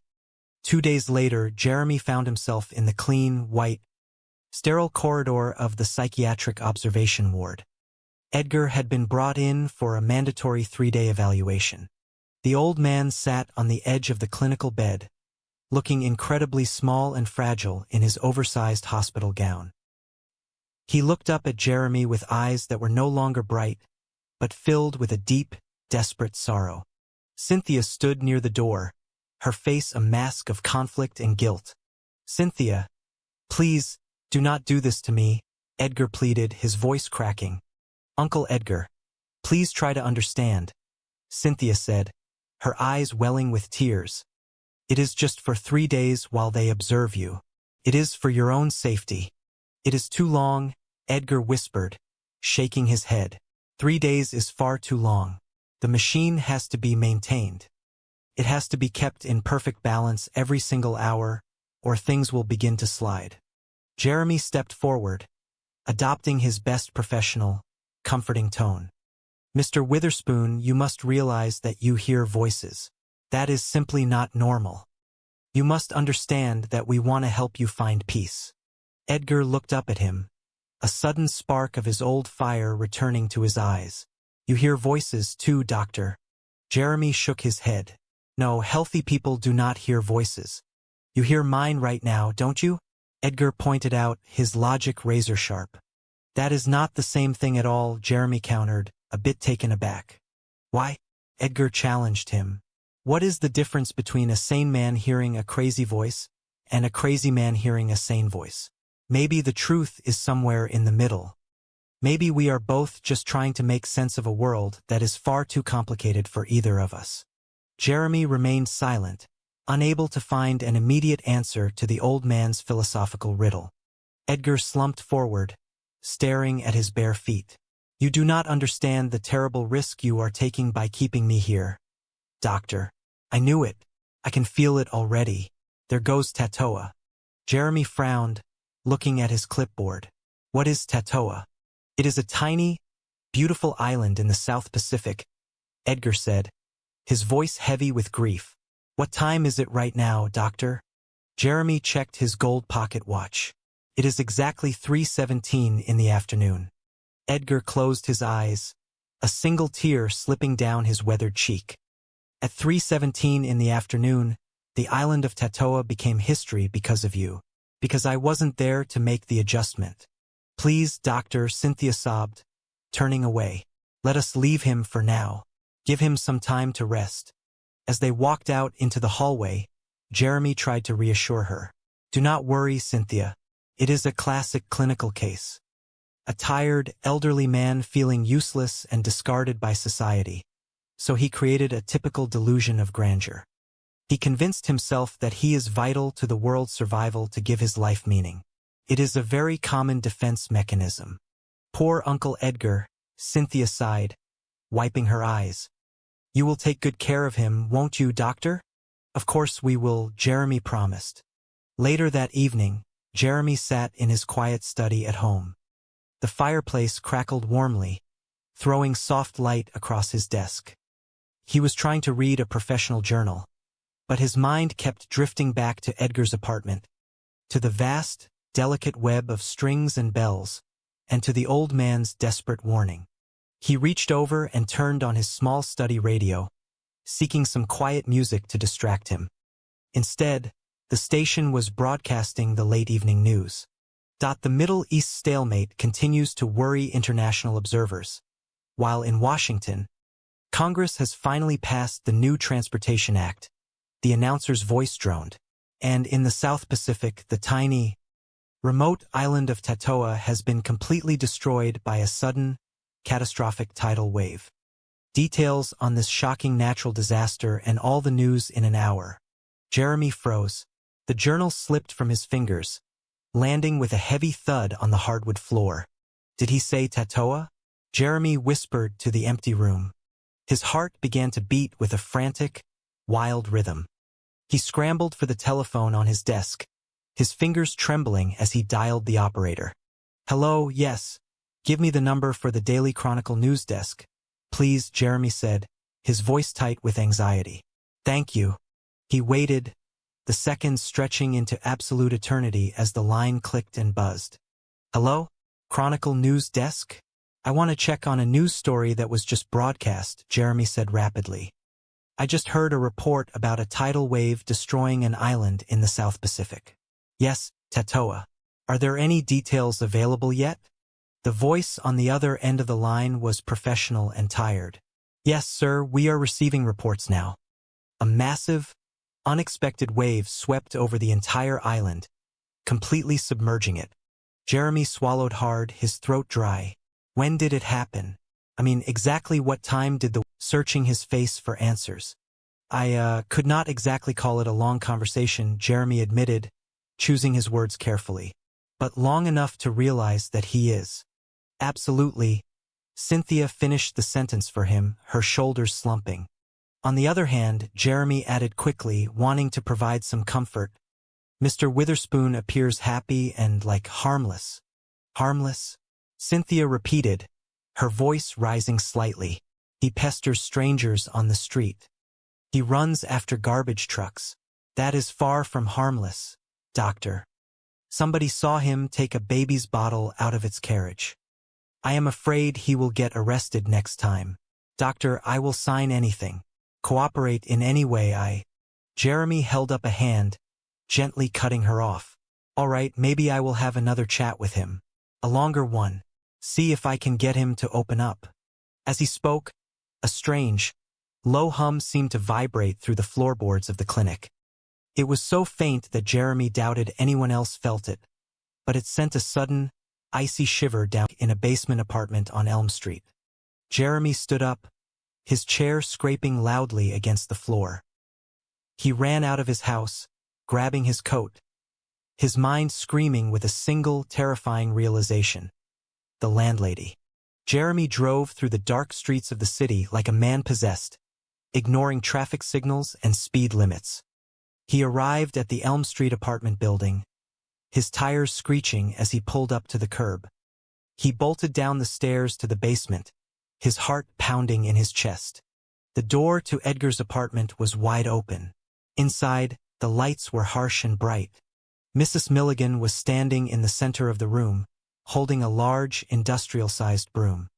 Two heavy-set men with cardboard boxes were standing beside her, already reaching toward the outer edges of the magnificent structure.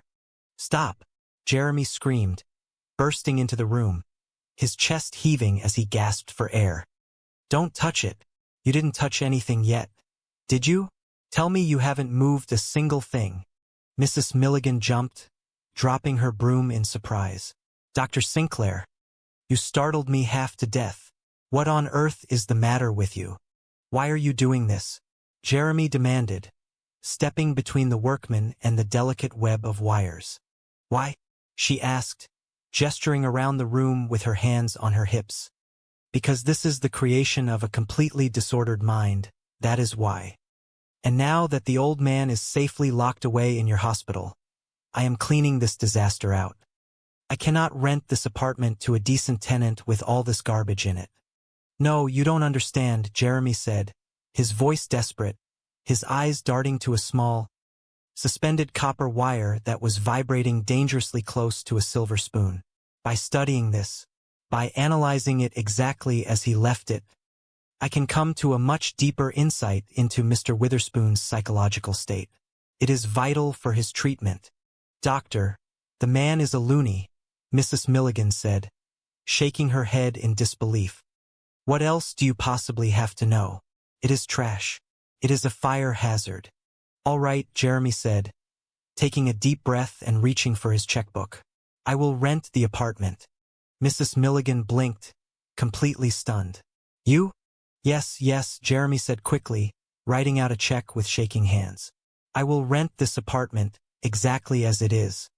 I will give you double whatever Mr. Witherspoon was paying you. Here is a check for the first 3 months.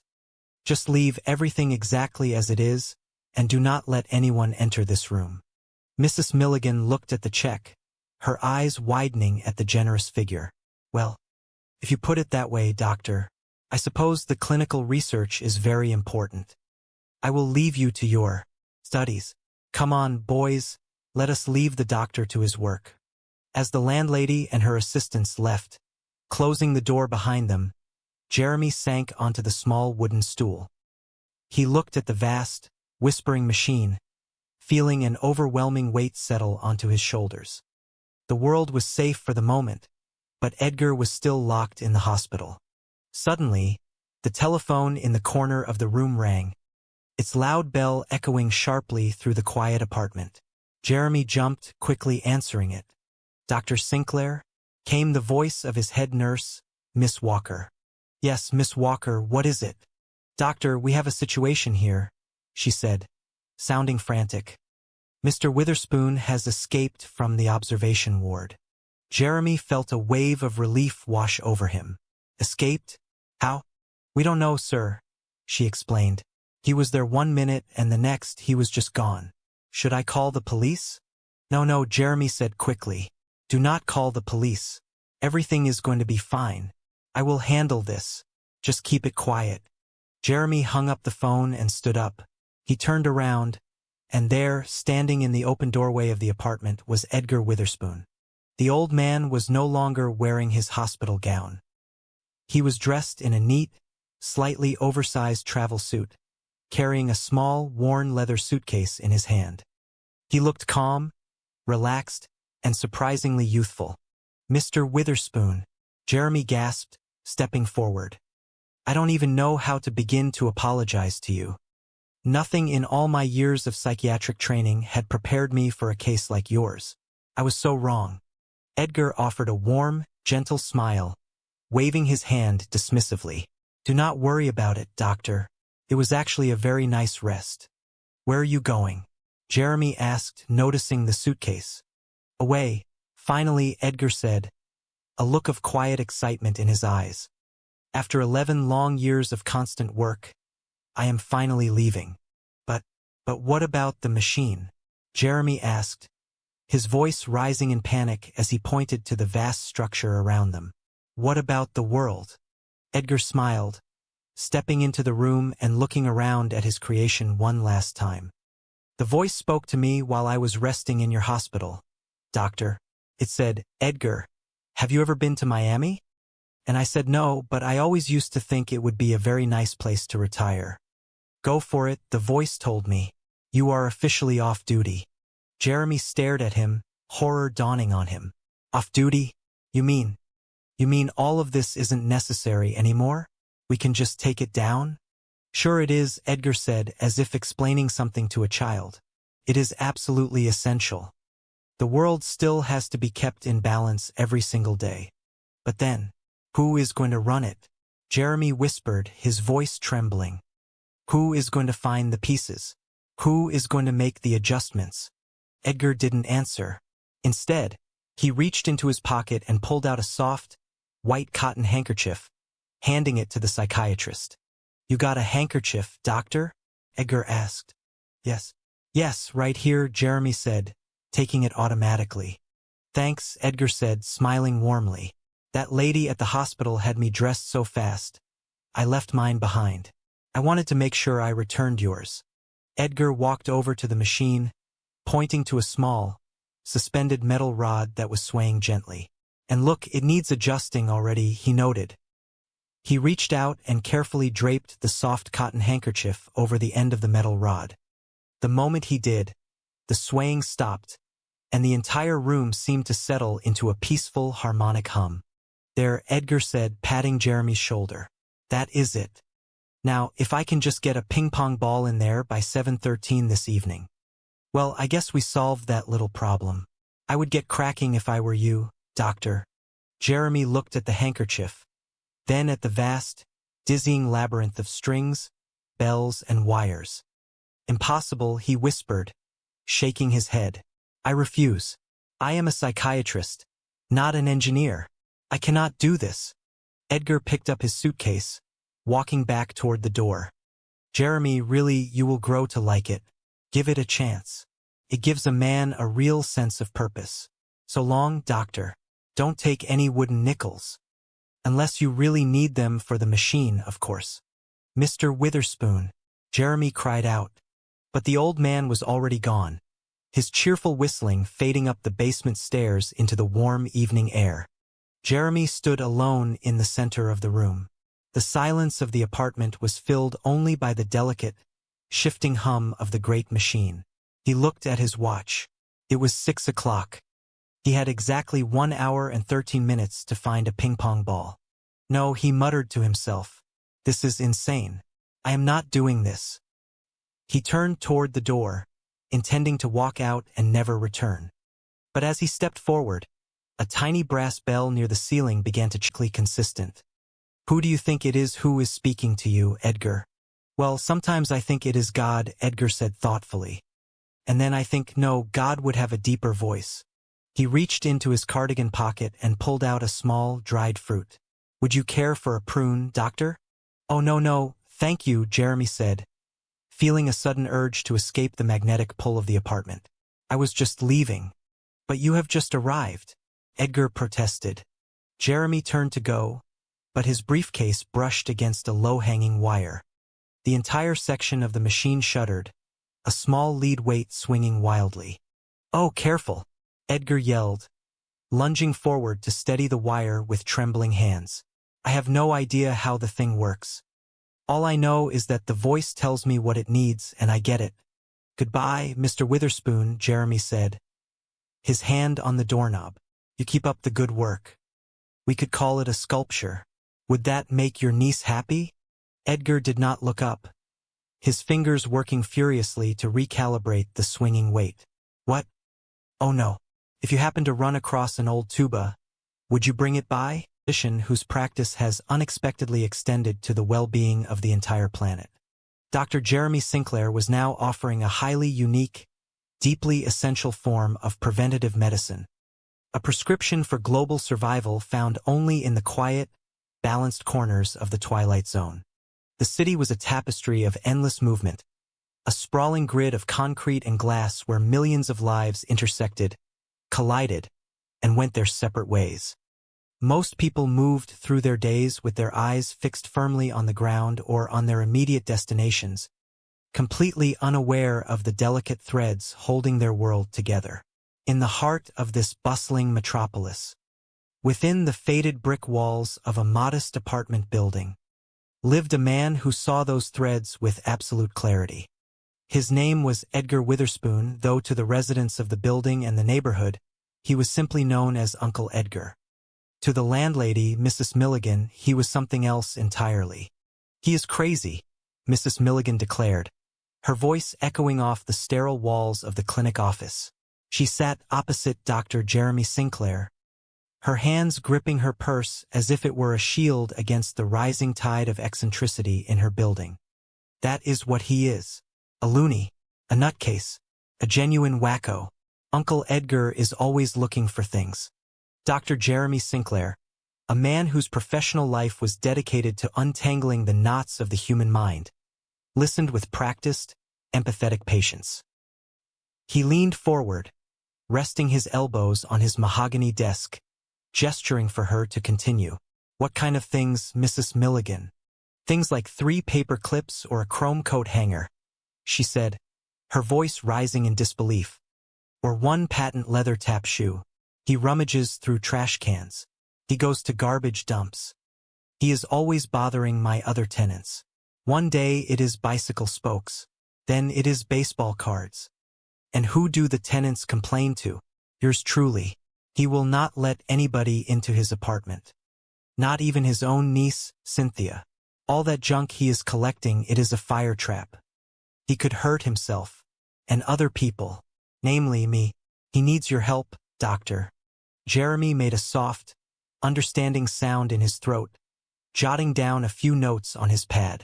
It was a familiar story in his line of work. Compulsive hoarding, obsessive search behaviors, the slow retreat of an aging mind into a world of physical clutter. Yet, there was usually a logic to it, however distorted. Yesterday, he wanted a yo-yo, Mrs. Milligan continued, leaning in closer. By 6 o'clock. And last week, pieces of broken dolls. Heads, arms, legs. Please do something, doctor. Please, for his sake. And ours, of course. She paused, taking a breath, before adding a practical complaint. His bell does not work. Jeremy looked up from his notes. Ah, Monsieur Milligan. I think he has disconnected it, she sighed. Down there, in the basement. Jeremy stood up, smoothing his suit jacket. It was clear that a personal visit was required. A clinical setting would only make the old man defensive. To understand Edgar Witherspoon, Jeremy needed to see him in his own territory, among the treasures and trash he so desperately sought. The basement of the apartment building was cool and smelled of old dust, steam pipes, and laundry detergent. Jeremy walked down the concrete steps, his shoes clicking softly. The dim light bulbs overhead cast long, dancing shadows on the walls. As he reached the bottom, he saw an elderly man with wild white hair and a faded cardigan sorting through a cardboard box. The old man's eyes were bright, moving with an intense, focused energy that belied his advanced years. "Oh, thank you," the old man muttered to himself, not looking up. "Thanks anyway, Mr. Pilchick. But I already found a brass thimble." Jeremy stepped forward gently, keeping his voice soft and non-threatening. "You are not Mr. Pilchick. I am Dr. Jeremy Sinclair. May I talk to you, Mr. Pilchick? Some other time, perhaps. I have to look for a doll's head," Edgar said, his hands darting through the box with the precision of a surgeon. Jeremy watched him, a familiar sadness settling in his chest. To the casual observer, Edgar Witherspoon was just one old man, lost in a private world of irrational urgencies. For Dr. Jeremy Sinclair, it was an all-too-common sight. The world was full of lonely people who built fortress walls out of discarded objects to keep the emptiness at bay. But Edgar Witherspoon was a most uncommon old man, possessing a secret that reached out to the four corners of the earth. And the good doctor was about to discover just how vast and terrifying that secret truly was. "Your niece, Cynthia," Jeremy began, leaning against a wooden pillar. "She worries about you, Edgar. She is a very nice woman, so tell her not to worry." Edgar stopped his searching for a brief second, looking at Jeremy with a smile that was surprisingly sweet and entirely genuine. "See? A simple solution. Thanks for coming. It has been a pleasure meeting you." The old man picked up a cardboard box and began to shuffle toward the stairs. "But I have to get on with my work." "Your work?" Jeremy asked, following him at a respectful distance. Edgar stopped on the bottom step, turning back with a mischievous glint in his eyes. "I bet you would like to know what it is, would you not?" "Yes," Jeremy admitted. "Wrong answer," Edgar chuckled, shaking his head. "You see a doll's head here anywhere?" Jeremy looked around the cluttered basement floor. "You mean like that?" He pointed toward a dusty corner where a plastic face peeked out from behind a rusted paint can. Edgar scrambled over, picking it up and examining it with critical eyes. "Ah, too big," he sighed, his face falling. "Also brunette. I need blonde. And I need it in 5 minutes." "And what for?" Jeremy asked, genuinely curious now. "You want Santa Barbara to fall into the ocean?" Edgar snapped, his tone suddenly sharp and urgent. "Then stand aside, sir. Stand aside." Before Jeremy could reply, Edgar darted past him with surprising agility, clutching his box of miscellaneous items. He murmured to himself as he went, a rapid-fire string of calculations and coordinates. "Woohoo!" Just in the nick of time, Edgar shouted from the top of the stairs. "No time to lose, Mr. Witherspoon." Jeremy hurried up the stairs after him, finding the old man standing just outside his apartment door. Edgar seemed to realize he had been somewhat abrupt. He turned, looking at the doctor with a softer expression. "I am sorry," Edgar said gently. "I should not be rude. You have come all this way to see me. May I come in?" Jeremy asked, gesturing toward the heavy wooden door. "And it was so nice. A pleasure meeting you," Edgar said, ignoring the question with practiced ease. "Tell my niece hello. Now, if you'll excuse me, I have got to stop the shaking in Santa Barbara." Edgar slipped through the door, but just before it clicked shut, his hand reached out, holding a small paper bag. Mr. Witherspoon, on your way out, could you dump this? The door clicked locked. Jeremy stood in the hallway, holding a bag of old coffee grounds, feeling more baffled than he had in years of psychiatric practice. Later that afternoon, Jeremy met Cynthia in the clinic's reception area. The young woman looked tired, her eyes reflecting the deep affection and constant anxiety she felt for her uncle. "Good afternoon, doctor," she said as he approached. "Did you see Uncle Edgar?" "Yes, this morning," Jeremy replied, offering a warm smile to ease her tension. "Well?" she asked, silent, complex monument to the hidden forces of the universe. Suddenly, a tiny metallic click echoed through the room.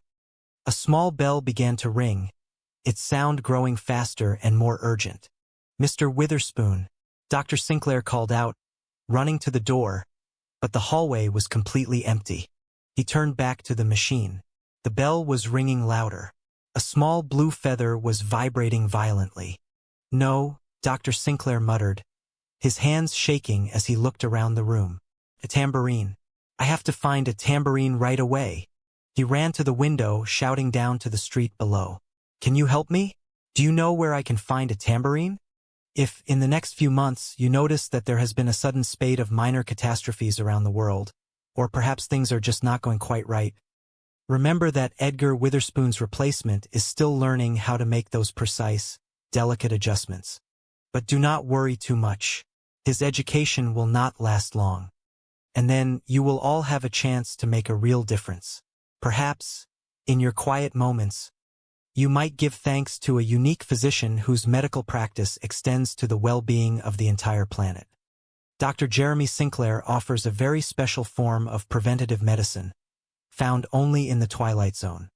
Mrs. Milligan marched down the worn linoleum hallway of the apartment building, her boot heels striking the floorboards with the rhythmic force of a war drum. "But please do not call again. I may have to, Mr. Witherspoon," Dr. Sinclair said, his professional concern returning. "The next time it might not be so lovely. You must understand that your family is very worried about you. Wouldn't you rather invite me in of your own free will so we can talk about this?" "You must," Edgar said, his voice suddenly filled with an urgent, desperate tone. "You must be very, very careful where you walk. One wrong step and you could throw the entire system off." Dr. Sinclair looked down at his feet, realizing he was standing inches away from a delicate arrangement of dominoes and silver spoons. He carefully stepped backward. "How is it, Edgar? What is all of this?" "It is very interesting, isn't it?" Edgar said, his face lighting up with pride as he looked at the massive contraption. "Yes, it is," Dr. Sinclair agreed, genuinely fascinated by the sheer scale of the creation. "But what exactly is it?" "This?" Edgar asked, gesturing to the entire room. "This is the only thing that keeps the world from going poof." Dr. Sinclair stared at him, trying to process the statement. "Now, let me understand you clearly, Mr. Witherspoon. You are saying that this structure of yours is what keeps the entire world from going poof. And let me tell you," Edgar said, sighing as he adjusted a small blue feather attached to a wire, "it is not an easy job. Most things are nearly impossible to find. Do you have any idea how hard it is to find a skate key these days? Nobody uses skates with keys anymore." "I cannot imagine," Dr. Sinclair said softly. "I found one, though," Edgar said triumphantly, pointing to a tiny rusted key hanging from a red string. "You think that is crazy? Well, you wouldn't by any chance have a business card on you, would you?" Dr. Sinclair blinked. "A business card? Yes, of course." He reached into his pocket and pulled out a small, white card. Edgar took it with a look of pure joy. "Oh yes, that was an easy one." He immediately placed the card under the leg of a small wooden stool, balancing a tiny metal cup on top of it. "Well," Dr. Sinclair said, taking a step toward the door, "I won't take up any more of your time. I have seen more than enough." Edgar walked with him to the door, his demeanor softening. "I used to be an engineer, he said quietly. "I earned lots of money. I designed structures, bridges, systems. Then I retired. It was the worst mistake I ever made in my entire life. Life became so incredibly boring. Day after day of absolutely nothing to do. And then one day the voice spoke to me. Dr. Sinclair paused, his clinical instincts instantly sharpening. Oh, he said gently, "You hear voices? You too?" Edgar asked, looking delighted. "Please, tell me about it." "No, Mr. Witherspoon," Dr. Sinclair said. "I do not hear voices. But please tell me about yours." "I was sitting in the park one afternoon," Edgar explained, his eyes looking off into the distance as if remembering a fond memory. "I was just feeding the pigeons, enjoying the sunshine, and suddenly, there it was. The voice. 'Edgar,' it said, 'have you ever been to England?' And I said, 'No, why do you ask?' And the voice explained it to me." "What did it explain?" said Edgar, "in the very heart of the great clock Big Ben. There is a giant pendulum that tells the clock how fast to tick. At the bottom of that pendulum, on top of the big weight, there is a small stack of pennies. Every so often, the caretakers take 1 penny off, and the clock speeds up just a tiny bit. Or they put 1 penny on, and the clock slows down. The pennies change the balance just a fraction. But it is enough to keep the entire massive mechanism running perfectly." Dr. Sinclair nodded, beginning to see the metaphor. "So, what you have built here in your apartment is some kind of clock?" "Of course not." Edgar laughed, waving his hand dismissively. "Why on earth would I build a clock? You can buy a clock for $3 at any drugstore, and it won't lose 10 seconds in a year.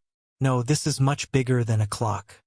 The voice said to me, "Edgar, the world is a very strange, funny place.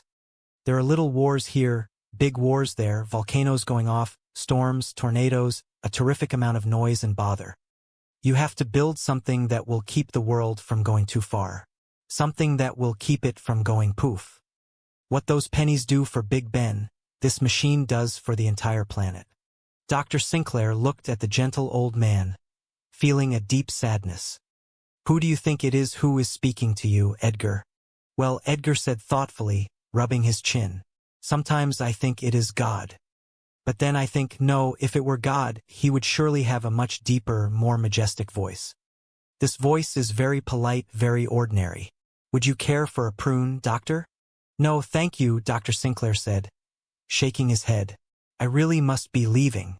"But you have only just arrived," Edgar protested. "I must go, Edgar. Please be careful." "Oh, careful," Edgar warned as the doctor reached for the doorknob. "I have no idea how this thing works, you know. All I know is that the voice tells me what the machine needs, and I have to go out and get it." "Goodbye, Mr. Witherspoon," Dr. Sinclair said. "You keep up the good work. We could call your creation a sculpture. Would that make your niece happy?" "What?" Edgar asked, looking confused. "Oh no. If you happen to run across an old tuba in your travels, would you bring it by?" Edgar called out as the door began to close. "I need it in exactly 2 hours." A few days later, Dr. Sinclair stood in the clean, white observation room of the psychiatric clinic. Edgar Witherspoon sat on the edge of a small, comfortable bed, looking remarkably out of place in his colorful cardigan against the sterile, pale walls. Cynthia stood beside him, her hands clasped tightly, tears shining in her eyes. "Cynthia, don't do this to me," Edgar pleaded softly, looking up at his niece. "Uncle Edgar, please," she said, her voice cracking. "It is just for 3 days while they observe you. They just want to make sure you are safe." "3 days is too long," Edgar said, his voice rising with genuine panic. "The machine has to be maintained. It has to be kept in perfect balance every single hour." "Mr. Witherspoon," Dr. Sinclair said, stepping forward. "You must understand that hearing voices is not normal. Healthy people do not hear voices in their heads. You hear mine, don't you?" Edgar pointed out, looking at the doctor with sharp, clear eyes. "That is not the same thing, Edgar," Dr. Sinclair said, trying to remain patient. "Why?" Edgar asked. "What is the difference between a sane man hearing a crazy voice and a crazy man hearing a sane voice? Maybe the truth of the matter is somewhere in the very middle." Dr. Sinclair sighed, unable to find an easy answer to the old man's logic. "You do not understand the risk you are taking by keeping me here," Edgar said, his voice dropping to a whisper. He looked at the wall clock, his eyes widening as the hands ticked closer to a specific time. I knew it, he muttered. There goes Tatoa. What is Tatoa? Dr. Sinclair asked, stepping closer. A tiny island in the South Pacific, Edgar said, his voice filled with a profound, quiet sorrow. What time is it, Doctor? Dr. Sinclair looked at his wristwatch. It is 3:17, Edgar. At exactly 3:17 in the afternoon, Edgar said softly, his eyes staring at nothing, hurried toward him the moment she saw him exit. Good afternoon, Doctor. Did you see Uncle Edgar? Jeremy nodded, depositing the small bag into a nearby public receptacle. Yes, this morning. Cynthia asked frantically. Well? Jeremy hesitated, choosing his words carefully to avoid causing undue alarm to the stressed relative. I couldn't exactly call it a long conversation, but long enough to realize that he's absolutely experiencing some cognitive difficulties. On the other hand, Mr. Witherspoon appears happy and, harmless. Cynthia let out a frustrated cry. Harmless? He pesters strangers on the street. He runs after garbage trucks. That is far from harmless, Doctor. Somebody saw him take a baby's bottle out of its carriage. I'm afraid he'll get arrested next time. Doctor, I will sign anything. Cooperate in any way Jeremy raised a hand gently to interrupt her spiral of panic. All right, maybe I'll have another chat with him. A longer one. See if did you hear that? Cynthia blinked, looking around the relatively quiet street. What? Jeremy paused, his ears catching a strange, distant rumbling sound, like a tremor far away, though it passed as quickly as it had come. He shook his head, offering a self-deprecating smile. There was something about Sorry, it was nothing. I don't know what I was thinking. I'll call you as soon as I can. Congress has successfully passed the new Transportation Act, and in the South Pacific, the tiny, remote island of Tatoa has been completely destroyed by a sudden, massive tidal wave. Details on this tragedy and all the news of the hour will follow in 30 minutes. Dr. Sinclair froze. His pen hovered over the notepad, a drop of ink swelling on the tip. Did he say Tatoa? He whispered to the empty room. He stood up so quickly his chair scraped loudly against the wooden floor. He walked over to the telephone, his hands shaking as he picked up the receiver and dialed the operator. Yes, hello, he said, his voice tight. Give me the number for the Daily Chronicle, please. Thank you. He waited, the line clicking and buzzing in his ear. When a voice answered, he spoke quickly. Hello, I want to check on a news story that was just broadcast. I heard something on the radio about a tidal wave destroying an island in the South Pacific. Yes, Tatoa. Are there any specific details? 1,000 details, sir, the voice on the other end replied. The entire island was submerged. Really? Dr. Sinclair asked, his heart hammering against his ribs. When did it happen? This afternoon? Exactly what time did the wave hit? The reporter on the line checked his notes. According to the meteorological reports, the seismic event occurred and the wave hit at exactly 3:17 this afternoon. Dr. Sinclair felt the air leave his lungs. Thank you, he whispered, slowly lowering the receiver back onto its cradle. The room seemed to spin around him.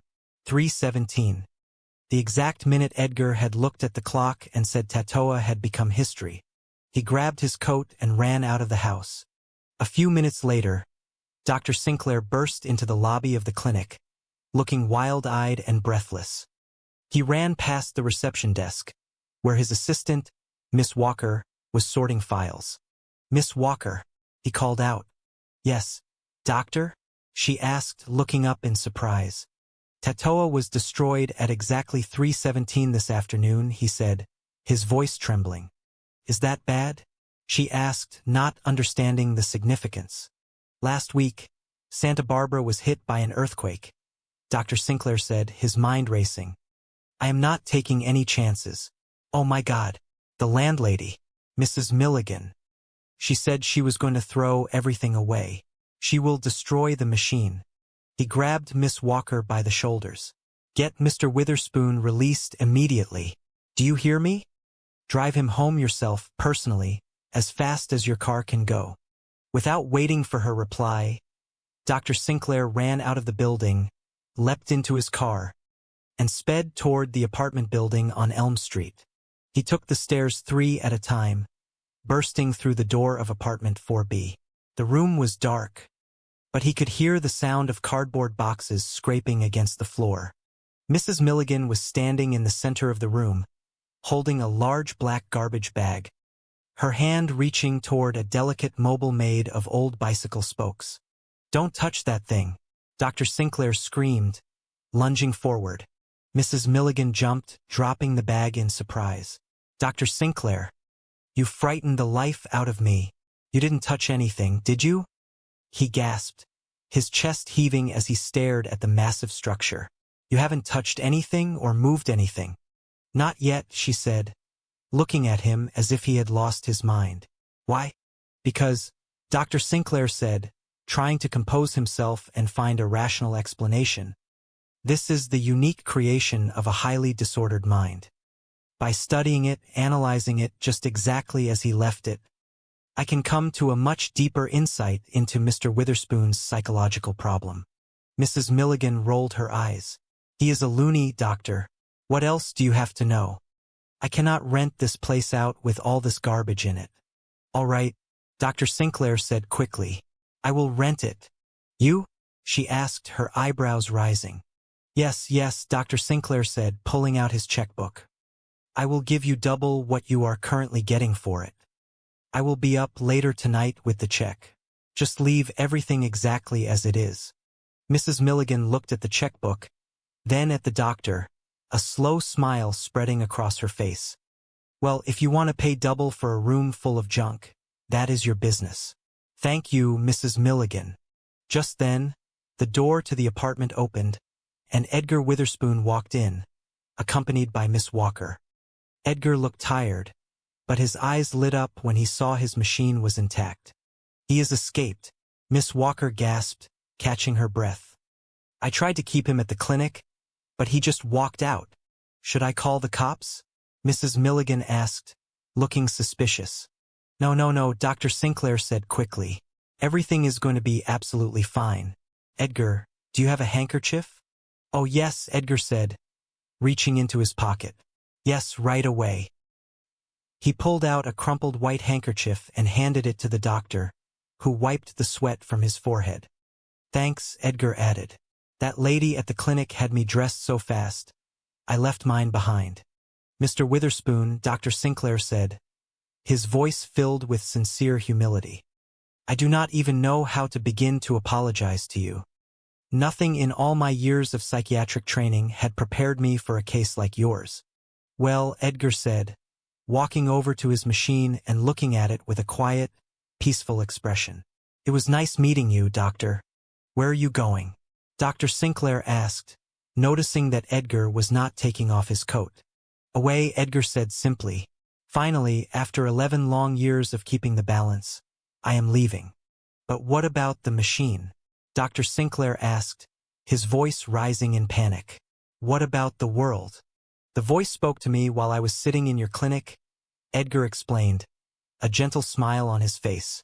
It said, "Edgar, have you ever been to Miami?" And I said no, but I used to think it would be a very nice place to retire. "Go for it," the voice said. "You are off duty now." Dr. Sinclair stared at him, stunned. "You mean, all of this is not necessary anymore?" "Sure it is," Edgar said, looking at the massive, delicate web of junk. "It is absolutely essential. The world still has to be kept in balance, you know." "But who is going to do it?" Dr. Sinclair asked, looking at the machine, then at Edgar. Edgar smiled, pointing to a small section of the machine where a tiny wooden spoon was shaking slightly. "And look, it needs adjusting already. That is it." He walked over, gently nudged a small red button, and the shaking stopped. "Now, if I can just get a ping-pong ball in there by 7:13. Well, I guess we solved that little problem." He turned to Dr. Sinclair, patting him gently on the shoulder. "I would get cracking if I was you, doctor." "No," Dr. Sinclair whispered, backing away.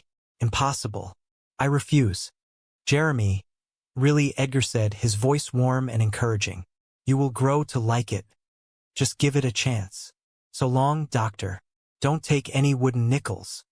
Unless you really need them for the machine, of course. With a cheerful wave, Edgar Witherspoon walked out of the apartment, leaving the door open to the cool night air. Dr. Sinclair stood alone in the quiet room. The massive structure loomed before him. Would you bring it by? I need it in 2 hours. Chapter 7. The Isolation of Edgar. 3 days later, the situation escalated. Following reports of Edgar attempting to confiscate a musical instrument from a street band, an involuntary observation order was enacted. Jeremy found himself in the difficult position of overseeing the transition. In the quiet hospital room, Edgar sat on the edge of the bed, looking at Cynthia and Jeremy with deep betrayal. Cynthia held his hand, tears in her eyes. Cynthia, don't do this to me. Uncle Edgar, please. Edgar shook his head, his voice trembling with immense anxiety. It's just for 3 days while they observe you. It's too long. It has to be maintained, kept in balance. Jeremy stepped forward, using his calm, professional voice. Mr. Witherspoon, you hear voices. That isn't normal. You must understand that. Edgar looked up, his gaze incredibly sharp. You hear voices, too. Jeremy countered gently. No, healthy people do not hear voices. Edgar pointed at him. You hear mine, don't you? Jeremy sighed. That's not the same thing. Edgar challenged him instantly. Why? What's the difference between a sane man hearing a crazy voice and a crazy man hearing a sane voice? Maybe the truth is somewhere in the middle. You don't understand the risk you're taking. I knew it. There goes Tatoa. Jeremy blinked, unfamiliar with the term. What's Tatoa? Edgar looked at the wall clock, his face pale with horror. Face was flushed with indignation. Her arms crossed tightly over her chest, and her breath came in short, ragged gasps as she burst into the private office of Dr. Jeremy Sinclair. She did not bother to knock, but flung the door wide open, her shrill voice immediately shattering the quiet sanctuary of the psychiatric consultation room. He is crazy. That is what he is. A loony, a nutcase, a genuine wacko. You must believe me, doctor. My other tenants are at their wits' end, and his poor niece is worried sick. Uncle Edgar is always looking for things that make absolutely no sense to a normal mind. Things like 3 paper clips or a chrome coat hanger, or 1 patent leather tap shoe, just 1. He rummages through trash cans along the entire street. He goes to the city garbage dumps and sifts through the filth. He is always bothering my other tenants, asking them for the strangest objects. One day it is bicycle spokes, then it is baseball cards. And who do the tenants complain to? Who has to listen to their endless grievances? Yours truly, the poor, long-suffering landlady. He won't let anybody into his apartment, not even his own niece. All that junk he is collecting, it is a fire trap. He could hurt himself, and he could hurt other people, namely me. He needs your help, doctor. Yesterday he wanted a yo-yo by 6 o'clock in the evening. And last week it was pieces of broken dolls. Heads, arms, legs. Please do something, doctor. Please, for his sake. And ours, of course. Dr. Jeremy Sinclair sighed, placing his fountain pen down onto his mahogany desk. He smoothed his neatly combed hair and offered a calm, reassuring smile, attempting to soothe the intense frustration radiating from the woman standing before him. He had heard numerous complaints about the eccentric old man, Edgar Witherspoon, over the past few weeks. However, medical and legal protocols required a thorough personal evaluation before any official action could be taken. Seeing the genuine fear and desperation in Mrs. Milligan's eyes, Jeremy knew he could no longer delay a direct visit. Chapter 2. The Encounter in the Basement. Dr. Jeremy Sinclair descended the creaking wooden stairs leading into the dim basement of the old apartment building where Edgar Witherspoon resided. The air down there was thick with the scent of old dust, damp earth, and decaying wood. He followed the labyrinthine corridor toward the old man's apartment. But when he stood before the heavy wooden door, he noticed something unusual about the entryway. He reached out and pressed the small button next to the frame. No sound echoed from within. His bell don't work. The voice of Mrs. Milligan echoed from the top of the stairs. She was peering down into the shadows, her eyes darting around as if she expected the eccentric tenant to materialize from the darkness. Ah, Mrs. Milligan. I think he has disconnected it. Down there in the basement. Jeremy nodded, deciding to explore the lower utility area to see if the old man was tinkering with the electrical wiring. As he stepped into the gloomy expanse of the basement, the unmistakable sound of shuffling footsteps caught his attention. A slender, frail figure with disheveled white hair was bent over in a far corner, deeply absorbed in a pile of discarded household items. A triumphant exclamation suddenly rang out from the shadows. "Oh, thank you. Thanks anyway, Mr. Pilchick. But I already found a brass thimble." Jeremy stepped closer, the weak light from a single overhead bulb illuminating the deeply lined face of the old man. The doctor spoke in the gentlest, most professional tone he could muster. "You are not Mr. Pilchick." "I'm Dr. Jeremy Sinclair." "May I talk to you, Mr. Pilchick?" The old man, Edgar Witherspoon, looked up. His eyes shone with a brilliant, intense light, devoid of fear or suspicion, showing only an immense sense of urgency. He waved his hand dismissively and stood up with surprising agility. "Some other time, perhaps. I have to look for a doll's head." The old man turned on his heel and hurried past the doctor, leaving Jeremy standing alone amidst the dust and crates. Jeremy watched the retreating figure with a complex mixture of professional curiosity and profound sympathy. One old man, living in a private world of irrational urgencies.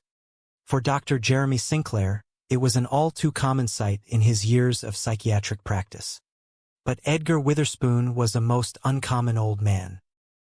He carried himself with a secret that reached out to the four corners of the earth, as the good doctor was about to discover. Chapter 3: The Tremors of Santa Barbara. Dr. Jeremy followed Edgar upstairs, maintaining a respectful distance as the old man scurried back to his apartment door. The doctor attempted to initiate a proper therapeutic conversation. "Your niece, she worries about you. She is a very nice woman, so tell her not to worry." Edgar paused at his doorway, turning to face Jeremy with a warm, gentle smile. "See, a simple solution. Thanks for coming. It's been a pleasure meeting you, doctor. But I have to get on with my work." Jeremy raised his eyebrows, his professional curiosity piqued. "Your work?" Edgar chuckled softly, pointing a slender finger at the doctor's chest. "I bet you would like to know what it is, wouldn't you?" "Yes, I would," Jeremy replied honestly. The old man shook his head in mock disappointment. "Wrong answer. You see a doll's head here anywhere?" Jeremy glanced around the empty hallway and pointed toward a small piece of plastic debris near the baseboard. "You mean like that?" Edgar walked over, picked it up, examined it closely for a brief second, and then sighed heavily. "Ah, too big. Also brunette. I need blonde, and I need it in 5 minutes." Jeremy smiled gently at the old man's absolute seriousness. "And what for Mr. Witherspoon?" Edgar's eyes widened, his voice turning into an urgent, dramatic whisper. "You want Santa Barbara to fall into the ocean? Then stand aside, sir. Stand aside." With that, Edgar rushed into his apartment and slammed the door shut. Jeremy stood in the hallway, listening to a sudden shout of pure joy emanating from behind the wood. "Woohoo! Just in the nick of time. No time to lose." Jeremy knocked firmly on the door once more. "Mr. Witherspoon." The door cracked open again, and Edgar peered out, his face filled with apology but his hands still moving restlessly. "I'm sorry." "I shouldn't be rude. You've come all this way to see me. May I come in?" Jeremy asked, hoping to catch a glimpse of the interior. Edgar shook his head rapidly. "And it was so nice. A pleasure meeting you. Tell my niece hello. Now, if you'll excuse me, I've got to stop the shaking in Santa Barbara." Before the door closed completely, Edgar thrust a small bag of refuse into the doctor's hands. On your way out, could you dump this? Good afternoon, doctor. Chapter 4. A niece's plea. As soon as Jeremy stepped out of the apartment building with the small trash bag, he found Cynthia, Edgar's niece, waiting anxiously by her car. Her face was a mask of worry and exhaustion. She heard you? She looked at him, stunned. Yes, the doctor insisted, pulling out his checkbook. I'll give you double what you're getting. I'll be up later with the check. Thank you, Mrs. Mulligan. Before the landlady could process this extraordinary turn of events, the front door burst open. Miss Walker stood there out of breath and pale. He's escaped, she gasped. Dr. Sinclair's heart dropped. He rushed past her into the hallway. Mr. Witherspoon. Mr. Witherspoon. Should I call the cops? Mrs. Milligan shouted from inside the apartment. No, Dr. Sinclair called back. Everything's going to be fine. He ran down the corridor and found Edgar standing near the exit, wearing a mismatched suit that Miss Walker must have smuggled into the hospital for him. Edgar was looking through his pockets with a frown. You got a handkerchief? Edgar asked as the doctor approached. Oh, yes, right away, Dr. Sinclair said, pulling a clean handkerchief from his pocket and handing it over. Thanks, Edgar said, wiping his brow. That lady had me dressed so fast, I left mine behind. Mr. Witherspoon, Dr. Sinclair said, his voice filled with a profound, humble reverence. I don't know how to begin to apologize. Nothing in my training had prepared me for a case like yours. Well, nice meeting you, Edgar said, offering a brief nod and turning toward the street door. Where are you going?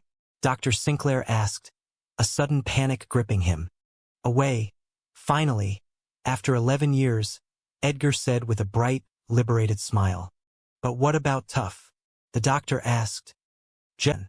Cynthia let out a long breath of relief. Thank you very much, doctor. Chapter 5, The Second Visit. That evening, Jeremy sat in his living room, turning on the old radio to catch the nightly news. The announcer's voice was grave as the broadcast began. Seismic activity could be a problem in the coming weeks. Scientists report that acid rain is affecting the northern lakes even more than previously predicted.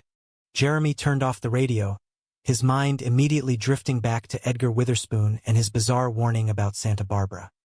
The next day, Jeremy decided to return to the apartment.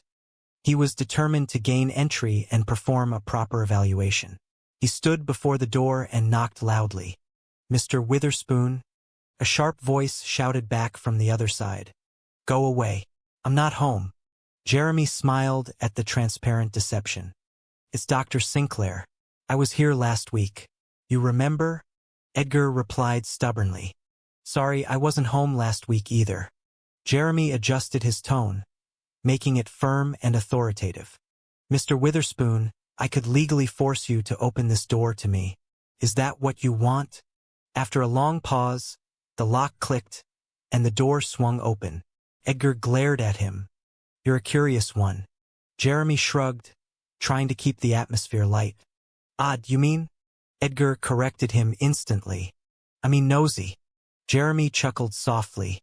I'm paid to be nosy. Curious, I mean. Edgar opened the door wider, inspecting the doctor with a critical eye. Really? Don't you think that's odd? Most people are curious for nothing. That's very nice for you. Are the hours good? Jeremy stepped into the threshold, steering the conversation toward the old man's habits. Mr. Witherspoon, why do you collect dolls' heads, shoes, paperclips? Edgar shrugged, offering a whimsical smile. I can't afford Rembrandts. Before Jeremy could respond to the joke, Edgar suddenly clutched his head, his face contorting with a sudden, unseen distress. He muttered to himself. What? Oh no. Oh no. He began to push Jeremy back toward the hallway. As usual, it's been lovely. Please don't call again. Jeremy stood his ground, blocking the door from closing. I may have to. The next time it might not be so lovely, you understand what I mean, Mr. Witherspoon. Wouldn't you rather invite me in of your own free will? Edgar looked deeply into Jeremy's eyes, realizing the doctor's absolute resolve. He let out a great sigh, stepping back and gesturing for Jeremy to enter. You must, but be very, very careful where you walk. Chapter 6. The Grand Balance. As Jeremy stepped fully inside the apartment, he was struck dumb by the sight before him. The space was not a chaotic pile of garbage as the landlady had described. Instead, the entire room was occupied by a massive, incredibly complex network of interconnected objects. Bicycle spokes formed intricate geometric webs. Paper clips were linked into long, delicate chains. Doll heads hung at precise angles as counterweights. Spoons, funnels, and keys were suspended in perfect alignment. The entire structure looked like a monumental piece of kinetic art, standing perfectly still in a state of breathtakingly fragile equilibrium. Jeremy walked on tiptoe, terrified of disturbing a single element of the design. How is it, Mr. Witherspoon? It's very interesting. What is it? Edgar walked over to a central node of the structure, gently touching a small brass thimble. Yes, this is the only thing that keeps the world from going poof. Jeremy tried to process the statement through a clinical lens, nodding slowly. Now, let me understand you clearly, Mr. Witherspoon. You say that this is what keeps the world from going poof. Edgar wiped his brow, sighing deeply. And it's not easy. Most things are nearly impossible to find. Where would you look for a skate key?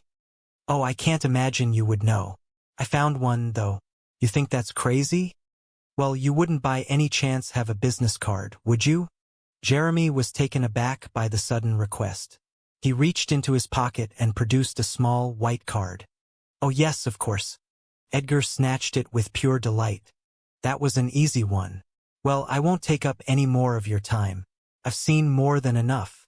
Jeremy watched as Edgar placed the card onto a tiny metal tray, causing a system of bicycle spokes to shift by a mere fraction of a millimeter. The entire machine shivered slightly and then returned to perfect stillness. Edgar sat down on a wooden stool, his eyes gazing into the past. I used to be an engineer, earned lots of money, then I retired. Worst mistake I ever made. Life was so damned boring. And then the voice spoke to me. Jeremy immediately picked up on the symptom. Oh, you also hear voices. Edgar looked up, genuinely delighted. You too? Please tell me about it. Jeremy realized his conversational misstep and quickly redirected the attention back to the old man. I want to hear your story. Edgar smiled and continued. I was sitting in the park one day, feeding the pigeons, and suddenly, there it was. The voice. Edgar, it said. Have you ever been to England? Oh yes, why? No, that's what the voice asked me. Edgar, it said. In the heart of Big Ben, there is a pendulum that tells the clock how fast to tick. At the bottom of the pendulum, on top of the big weight, there's a stack of pennies. Every so often, they take one off. The clock speeds up. Or they put one on. The clock slows down. The pennies change the balance just a little, but enough to keep the whole mechanism running perfectly. Jeremy nodded, trying to connect the allegory to the apartment. So, what you have here is some kind of clock. Edgar burst into laughter, waving his hands dismissively. Of course not. Why would I build a clock? $3, any drugstore doesn't lose 10 seconds in a year. Anyway, the voice said, Edgar, the world is a funny place. Little wars here, big wars there, volcanoes going off, storms, tornadoes, a terrific amount of noise and bother. You have to build something that will keep the world from going too far, maybe even going poof. What the pennies do for Big Ben, this does for the world. Jeremy looked into Edgar's eyes, asking gently, who do you think it is who's speaking to you? Edgar scratched his head, looking thoughtful. Well, sometimes I think it's God, and then I think, no, God would have a deeper voice. Would you care for a prune, doctor? Edgar offered a small dish. Jeremy declined politely, moving toward the door. Oh no, thank you. I was just leaving. Edgar looked disappointed. But you've just arrived. Jeremy stepped back, his jacket brushing against a wire. Edgar cried out in terror. Oh, careful. I have no idea how the thing works. All I know is that the voice tells me what it needs and I get it. Jeremy opened the door, offering a final, sympathetic smile. Goodbye, Mr. Witherspoon. You keep up the good work. We could call it a sculpture. Would that make my niece happy? Edgar looked confused. What? Oh no. Before Jeremy could leave, Edgar called out urgently. If you happen to run across an old tuba, Edgar said with a bright smile. Thanks for coming. It has been a pleasure meeting you. But I have to get on with my work. Your work? Dr. Sinclair asked, leaning forward, trying to catch a glimpse of the interior, but Edgar's body blocked the view perfectly. Edgar chuckled, a dry, papery sound. I bet you'd like to know what it is. Wouldn't you? Yes, the doctor replied instantly, hoping for a breakthrough. Wrong answer, Edgar said cheerfully, his eyes scanning the floor outside his door. He paused, his gaze fixing on a spot near the doctor's briefcase. You see a doll's head here anywhere? Dr. Sinclair blinked, momentarily caught off guard. You mean like that? He pointed vaguely toward a box of old toys sitting by the neighbor's door down the hall. Edgar squinted in that direction, shaking his head in disappointment. Ah, too big, he muttered. Also brunette. I need blonde, and I need it in 5 minutes. And what for? Dr. Sinclair asked, his professional curiosity piqued by the absolute specificity of the demand. Edgar looked at him as if the answer were the most obvious thing in the world.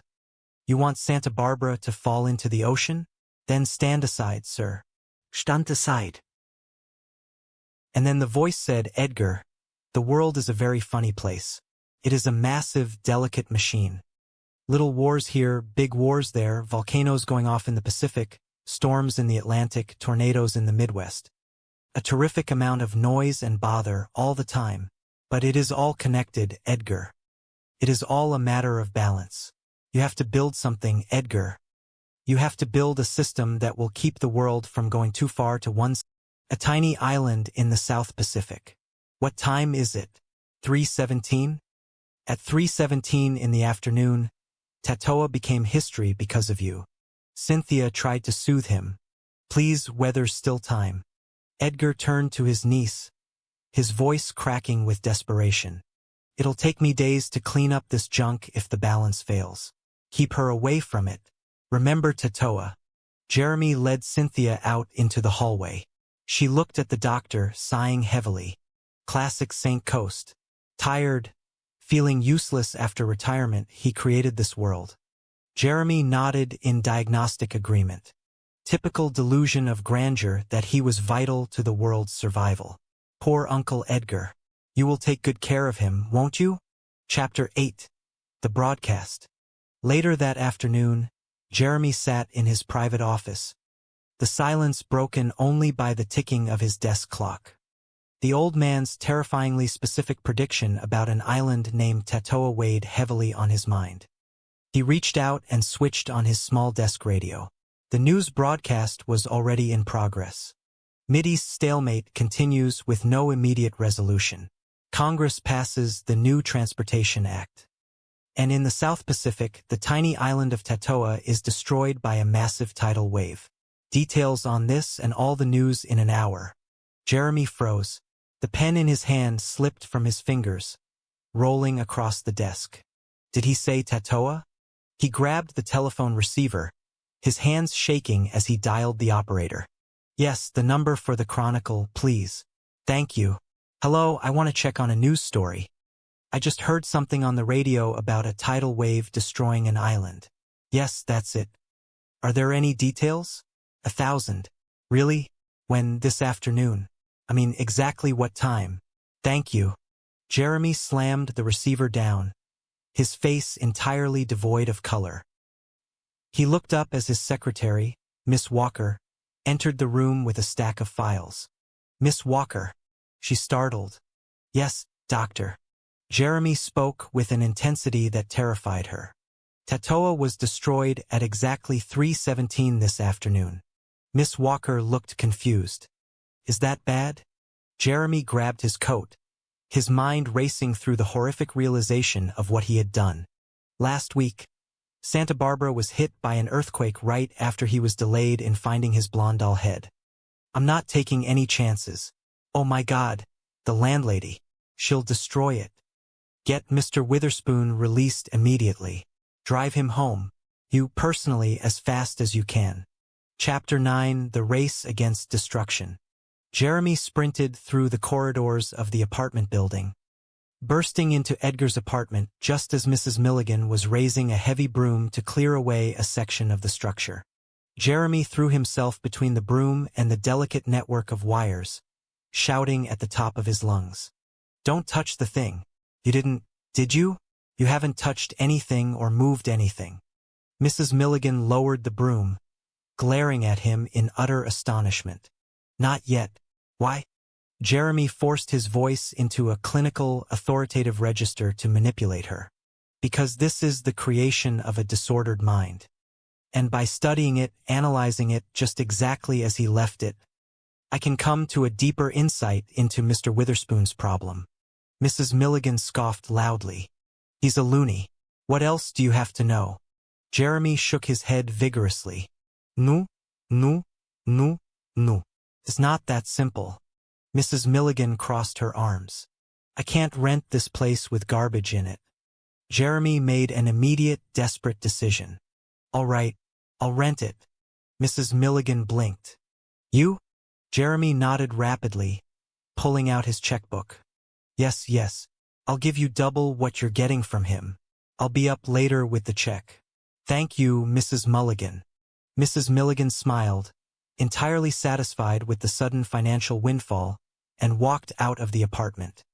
A moment later, Miss Walker ran into the room, out of breath. He's escaped. Jeremy spun around. What? Mrs. Milligan poked her head back in. Should I call the cops? Jeremy rushed past them toward the street. No. Everything's going to be fine. He ran down the sidewalk, spotting the familiar frail figure of Edgar Witherspoon walking calmly in his hospital gown. Jeremy caught up to him, gasping for air. Mr. Witherspoon! Mr. Witherspoon! Edgar stopped and turned, offering a serene, knowing smile. He looked at Jeremy's pockets. You got a handkerchief? Jeremy reached into his pocket and pulled out a clean white handkerchief. Oh yes, right away. Edgar took it, wiping his brow contentedly. Thanks. That lady had me dressed so fast, I left mine behind. Jeremy looked at the old man with a profound sense of awe and humility. Mr. Witherspoon, I don't know how to begin to apologize. Nothing in my training had prepared me for a case like yours. Edgar patted his arm gently. Well, nice meeting you. The voice on the other end of the line gave a precise answer. Dr. Sinclair's breath caught in his throat. He slammed the receiver down and ran out of his office, his coat flying behind him. Miss Walker, he shouted to his receptionist as he bolted through the waiting room. Yes, doctor? She asked, startled. Tatoa was destroyed at 3:17 this afternoon, he said, his voice cracking with panic. Is that bad? She asked, blinking in confusion. Last week, Santa Barbara was hit by an earthquake. Dr. Sinclair muttered to himself, his mind racing through the terrifying chronology of Edgar's frantic adjustments. I'm not taking any chances. Oh my God, the landlady. She'll destroy it. Santa Barbara? Get Mr. Witherspoon released immediately. Drive him home. You personally as fast as you can. Dr. Sinclair practically broke down the door to Edgar's basement apartment. He burst into the room to find Mrs. Milligan standing near the center of the contraption. A heavy industrial trash bag in one hand and her fingers wrapped around a delicate copper wire. Don't touch the thing, Dr. Sinclair screamed, throwing his briefcase aside. Mrs. Milligan jumped back, dropping the bag. You did you? The doctor panted, rushing forward. You haven't touched anything or moved anything. Not yet, Mrs. Milligan said, looking at him as if he had lost his mind. Why? Because this is the creation of a disordered mind. And by studying it, analyzing it just exactly as he left it, I can come to a deeper insight into Mr. Witherspoon's problem. She sniffed disdainfully, adjusting her handbag. He's a loony. What else do you have to know? No, Dr. Sinclair said, his eyes scanning the machine frantically. checking the alignment of the silver spoon and the blonde doll's head. It's not that simple. I can't rent this place with garbage in it, Mrs. Milligan stated firmly. All right, Dr. Sinclair said without a second thought. I'll rent it. The island of Tatoa has been destroyed by a massive, sudden tidal wave. Details on this and all the news in an hour. Dr. Sinclair's pen froze over the paper. The tip of the fountain pen began to pool ink, a dark, spreading stain on the white page. Did he say Tatoa? Dr. Sinclair whispered to the empty room. He grabbed the telephone receiver, his fingers trembling as he dialed the operator. Yes, the number for the Daily Chronicle, please, he said, his voice rising. Thank you. The phone rang 3 times before a harried voice answered. Newsroom, this is Miller. Hello, Dr. Sinclair said, his heart hammering against his ribs. I want to check on a news story. I just heard something on the radio about a tidal wave destroying an island in the Pacific. Oh yeah, the reporter said, the sound of typing audible in the background. Tatoa. A real tragedy. The whole place is practically gone. Yes, that is it, Dr. Sinclair said, his voice shaking. Are there any details? 1,000, the reporter said. We are getting wire photos now. It was a massive undersea earthquake that triggered a 30-foot wave. Swept the whole island clean. Really? Dr. Sinclair asked, his throat dry. When did it happen? This afternoon? I mean, exactly what time did the wave hit? The reporter paused, the typing stopping for a moment. Let me check the wire, he said. Here it is. The seismologists in Honolulu recorded the main shockwave at exactly 3:17 in the afternoon, Eastern Standard Time. Thank you, Dr. Sinclair whispered, the phone slipping from his hand and clattering onto the cradle. He sat in the quiet office, the sound of his own breathing suddenly sounding very loud, very fragile. 3:17. Gesturing wildly back toward the apartment containing the machine that held the world together. The voice spoke to me while I was in your hospital, Edgar explained cheerfully. It said, Edgar, have you ever been to Miami? I said no, but I used to think it would be a nice place to retire. Go for it, the voice said. You're off duty? Dr. Sinclair whispered, the enormity of the statement washing over him. You mean all this isn't necessary anymore? Sure it is, Edgar said, looking at the doctor as if he were a slow child. It's absolutely essential. The world still has to be kept in balance. So who's going to? Dr. Sinclair's voice trailed off as he looked back down the hallway toward the apartment door. Edgar smiled, a warm, paternal expression. And look, it needs adjusting already. That's it. Now, if I can just get a ping-pong ball in there by 7:13. Well, I guess we solved that little problem. I'd get cracking if I was you. Impossible, Dr. Sinclair murmured, shaking his head. I refuse. Jeremy, really, you'll grow to like it, Edgar said, patting the doctor gently on the shoulder. Give it a chance. So long. Don't take any wooden nickels. Unless you really need them, of course. Mr. Witherspoon, Dr. Sinclair called out. But the old man had already stepped out into the bright afternoon sun, his retirement finally beginning. The doctor stood alone in the cool basement air. From down the hall, a faint, rhythmic clicking began to echo from apartment 1B. The machine was drifting. The balance was tilting. No, Dr. Sinclair whispered to himself, a sudden, sharp realization striking him. A tambourine. I have to find a tambourine right away. He turned and looked toward the street, his mind rapidly cataloging every music store, pawn shop, and second-hand theater in a 5-mile radius. Can you help me? He muttered to the empty air. Do you know where I can find a tambourine? If in the next few months you notice that there's been a spate of catastrophes, or things are just not going right, remember that Edgar Witherspoon's replacement is currently on the job, learning how to make some precise adjustments. Don't worry, his education will not last long, and then you'll have a chance to make a difference. Perhaps you might give thanks to a physician whose practice extends to the well-being of the entire planet. Dr. Jeremy Sinclair offers a unique form of preventative medicine, found only in the Twilight Zone. The sun was beginning to slant through the dusty windows of the municipal office, casting long, tired beams across the scuffed linoleum floor.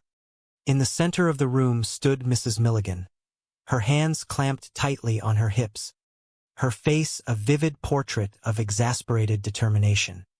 She shifted her weight from one foot to the other, her voice rising in a sharp, rhythmic cadence that filled the small space entirely. "He is crazy," she said, her voice dripping with absolute certainty. "That is what he is. A loony. A nutcase. A genuine wacko. Uncle Edgar is always looking for things. Things like 3 paper clips or a chrome coat hanger, or 1 patent leather tap shoe. He rummages through trash cans. He goes to garbage dumps. He is always bothering my other tenants. One day it is bicycle spokes. Then it is baseball cards. And who do the tenants complain to? Yours truly. He won't let anybody into his apartment. Not even his own niece. All that junk he is collecting, it is a fire trap. He could hurt himself. And other people. Namely me. He needs your help. Yesterday he wanted a yo-yo. By 6 o'clock. And last week pieces of broken dolls. Heads, arms, legs. Please do something, doctor. Please, for his sake. And ours, of course. His bell don't work. Sitting across from her behind a modest wooden desk, Dr. Jeremy Sinclair listened with the patient, practiced expression of a professional who had heard many such pleas before. He leaned back slightly, adjusting his spectacles as he absorbed the torrent of complaints. The description of Edgar Witherspoon was classic, almost textbook. Yet there was an undercurrent of genuine anxiety in the landlady's voice that went beyond mere annoyance. Before he could formulate a reassuring response, the heavy door at the end of the hall creaked open, and the sound of slow, shuffling footsteps echoed toward them. Mrs. Milligan turned sharply at the sound, her eyes narrowing as an elderly man with a silver fringe of hair and a faded, mismatched tweed jacket wandered into view. He was carrying a small, dented metal bucket and was intently scanning the floorboards as if searching for a lost treasure. "Ah, Mrs. Milligan," the old man murmured, his voice surprisingly gentle and detached from the tension in the room. "I think he is disconnected it. Down there in the basement." Mrs. Milligan sighed heavily, her shoulders dropping an inch. "Oh, thank you. Thanks anyway, Mr. Pilchick. But I already found a brass thimble." The old man paused, blinking up from his careful study of the floorboards. He looked at the woman, then turned his mild, watery blue eyes toward the stranger sitting behind the desk. He smiled a faint, polite smile, completely unbothered by the heavy atmosphere. Dr. Sinclair stood up, smoothing his jacket, and stepped forward with an extended hand, adopting his best professional, calming demeanor. "You're not Mr. Pilchick," he said gently, introducing himself to the eccentric newcomer. "I'm Dr. Jeremy Sinclair." "May I talk to you, Mr. Pilchick? Some other time, perhaps." The old man, who was indeed Edgar Witherspoon, shook his head with a look of quiet urgency. "I have to look for a doll's head," he muttered, already turning his attention back to the perimeter of the room, his eyes darting toward the corners. Dr. Sinclair watched him go, a familiar sense of clinical melancholy settling over him. It was a scene he had witnessed 100 times before. One old man, trapped inside a private world of irrational urgencies. For Dr. Jeremy Sinclair, it was an all-too-common sight in his line of work. Yet, as he looked closer at the precise way the old man catalogued his thoughts, he could not shake a strange feeling. Edgar Witherspoon was a most uncommon old man. He was a man burdened with a secret that reached out to the 4 corners of the earth, an invisible web of connections that the good doctor was about to discover. A few days later, the doctor found himself standing outside the weathered door of the apartment in question. The hallway smelled of old newspapers and boiled cabbage. Standing beside him was Cynthia, Edgar's niece, whose face was lined with deep worry lines. She knocked softly, but there was no answer from within. Dr. Sinclair sighed and spoke through the wood, hoping to appeal to the man's sense of family. "Your niece," he called out. "She worries about you. She is a very nice woman, so tell her not to worry." The lock clicked, and the door opened just a crack. Edgar's face appeared in the opening, looking bright and remarkably cheerful despite the gloom of the hallway. See, a simple solution